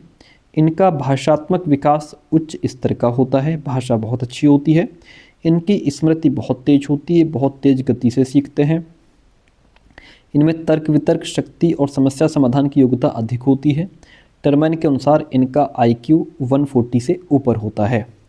व्यक्तित्व की विशेषताएं, इनमें समायोजन, प्रबंधन, विश्लेषण, संश्लेषण योग्यताएं पाई जाती हैं।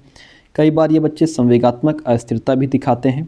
इनका व्यक्तित्व समानता विशेष होता है। इसमें हास्य विनोद का स्वभाव अधिक होता है। बालक सामाजिक दृष्टि से भी ये मजबूत होते हैं। और इनकी कुछ ऋणात्मक विशेषताएं भी हैं, जैसे ये अभिमानी, ईर्ष्यालु व्यवहार की अभिव्यक्ति होती है। ये बेकरार, गाफिल, ऊधम मचाने वाले होते हैं। इनकी लिखाई जो है खराब, स्पेलिंग्स मिस्टेक कर देते हैं। ये सामान्य बच्चों के लिए बनाए गए पाठ्यक्रम को पसंद नहीं करते। ऐसे बच्चों की रुचि दूसरों की आलोचना करने में भी ज़्यादा होती है, क्योंकि ये अपने आप को तुर्रम खां भी समझते हैं।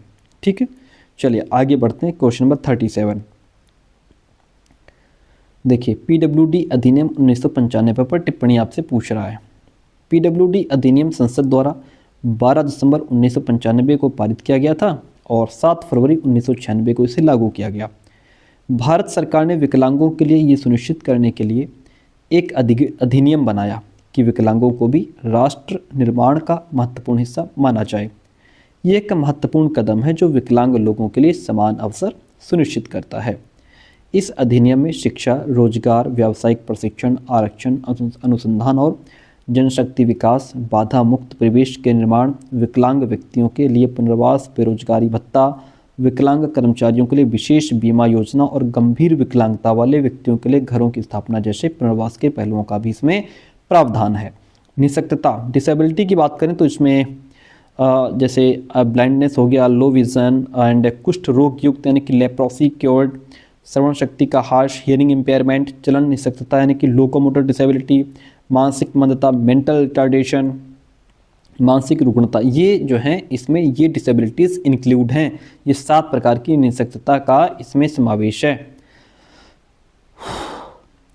विकलांगता से ग्रस्त प्रत्येक बच्चे को 18 वर्ष तक की आयु तक एकीकृत या विशेष स्कूलों में मुफ्त शिक्षा पाने का अधिकार प्राप्त हो। विकलांग व्यक्तियों या बच्चों को एकीकृत करने के लिए और उन्हें समाज में पूर्ण भागीदारी के अवसर प्रदान करना, ये PWD एक्ट 1995 का उद्देश्य है। एक समाज का निर्माण जिसमें विकलांग व्यक्ति को सभी के समान दर्जा प्राप्त हो।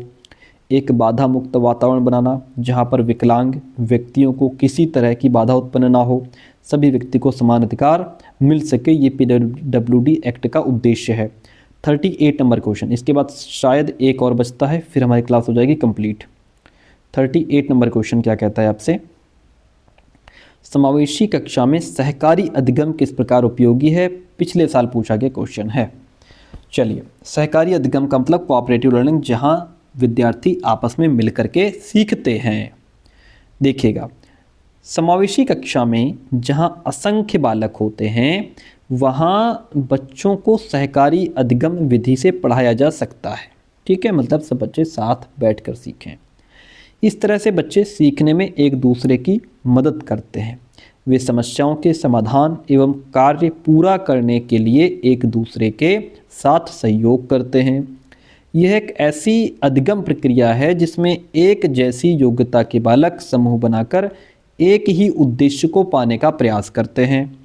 इसमें ऐसे में वे एक दूसरे का सहयोग करते हैं। सहकारी शिक्षा बालकों को शैक्षिक योग्यता एवं निपुणता हासिल करने में मदद करती है, जैसे सुनना, प्रश्न पूछना, मदद लेना, उत्तर देना, सुझाव देना आदि। अध्यापक योजनाकर्ता एवं मूल्यांकनकर्ता का काम करता है। सहकारी अधिगम के उद्देश्य, समावेशी व्यवस्था में सहकारी अधिगम की निम्नलिखित विशेषताएं हैं। क्या विशेषताएं हैं भाई? बालक को सहकारी अधिगम की अवस्था में विशेष आवश्यकताओं को पूरा करने का अवसर मिले। विशेष आवश्यकताओं वाले बालकों के लिए सीखने के लिए उपयुक्त वातावरण तैयार करना। बालक को अपना उत्तरदायित्व समझने के लिए प्रोत्साहित करना। सहकारी समूह के सदस्यों के मध्य सामाजिक वातावरण को प्रोत्साहित करना। सक्षम और अक्षम बालकों के मध्य दोस्ताना वातावरण सुनिश्चित करना। परस्पर सहयोग और मदद के माध्यम से समस्या निवारण की निपुणताओं को विकसित करना। ठीक है, तो ये जो है हमारा सहकारी अधिगम के उद्देश्य हैं और इस तरीके से समावेशी शिक्षा में सहकारी अधिगम हेल्प करता है। बहुसंवेदी शिक्षण क्या है, ये भी क्वेश्चन पिछले साल पूछा गया था भाई। बहुसंवेदी मतलब मल्टी सेंसरी, जहाँ बालक सिर्फ सुन करके नहीं समझ रहा है बल्कि सुन करके, देख करके, टच करके, फील करके, है ना, अपने वो अलग अलग कई सारे अंगों के माध्यम से समझता है। बहुसंवेदी, जहां हम कई सेंस ऑर्गन का प्रयोग करते हैं। ठीक है, चलिए, आप सिर्फ चीज़ों को समझें नहीं, उसको देखें भी, उसको टच करके फील भी करें, है ना, उसको प्रयोग करके भी देखें। इस तरीके से ये होता है मल्टी सेंसरी, जहाँ आप सिर्फ एक नहीं कई सेंस ऑर्गन का प्रयोग कर रहे हो समझने के लिए। बहुसंवेदी शिक्षण वो शिक्षण विधि है जिसमें सीखने की प्रक्रिया के दौरान एक से अधिक इंद्रियों जैसे देखना, सुनना, स्पर्श करना तथा कभी कभी गति या क्रिया का एक साथ उपयोग किया जाता है। इस विधि में विद्यार्थी केवल सुनकर या पढ़कर ही नहीं बल्कि देख करके, छू करके और अनुभव करके सीखते हैं, जिससे सीखना अधिक सरल, रोचक और स्थायी हो जाता है।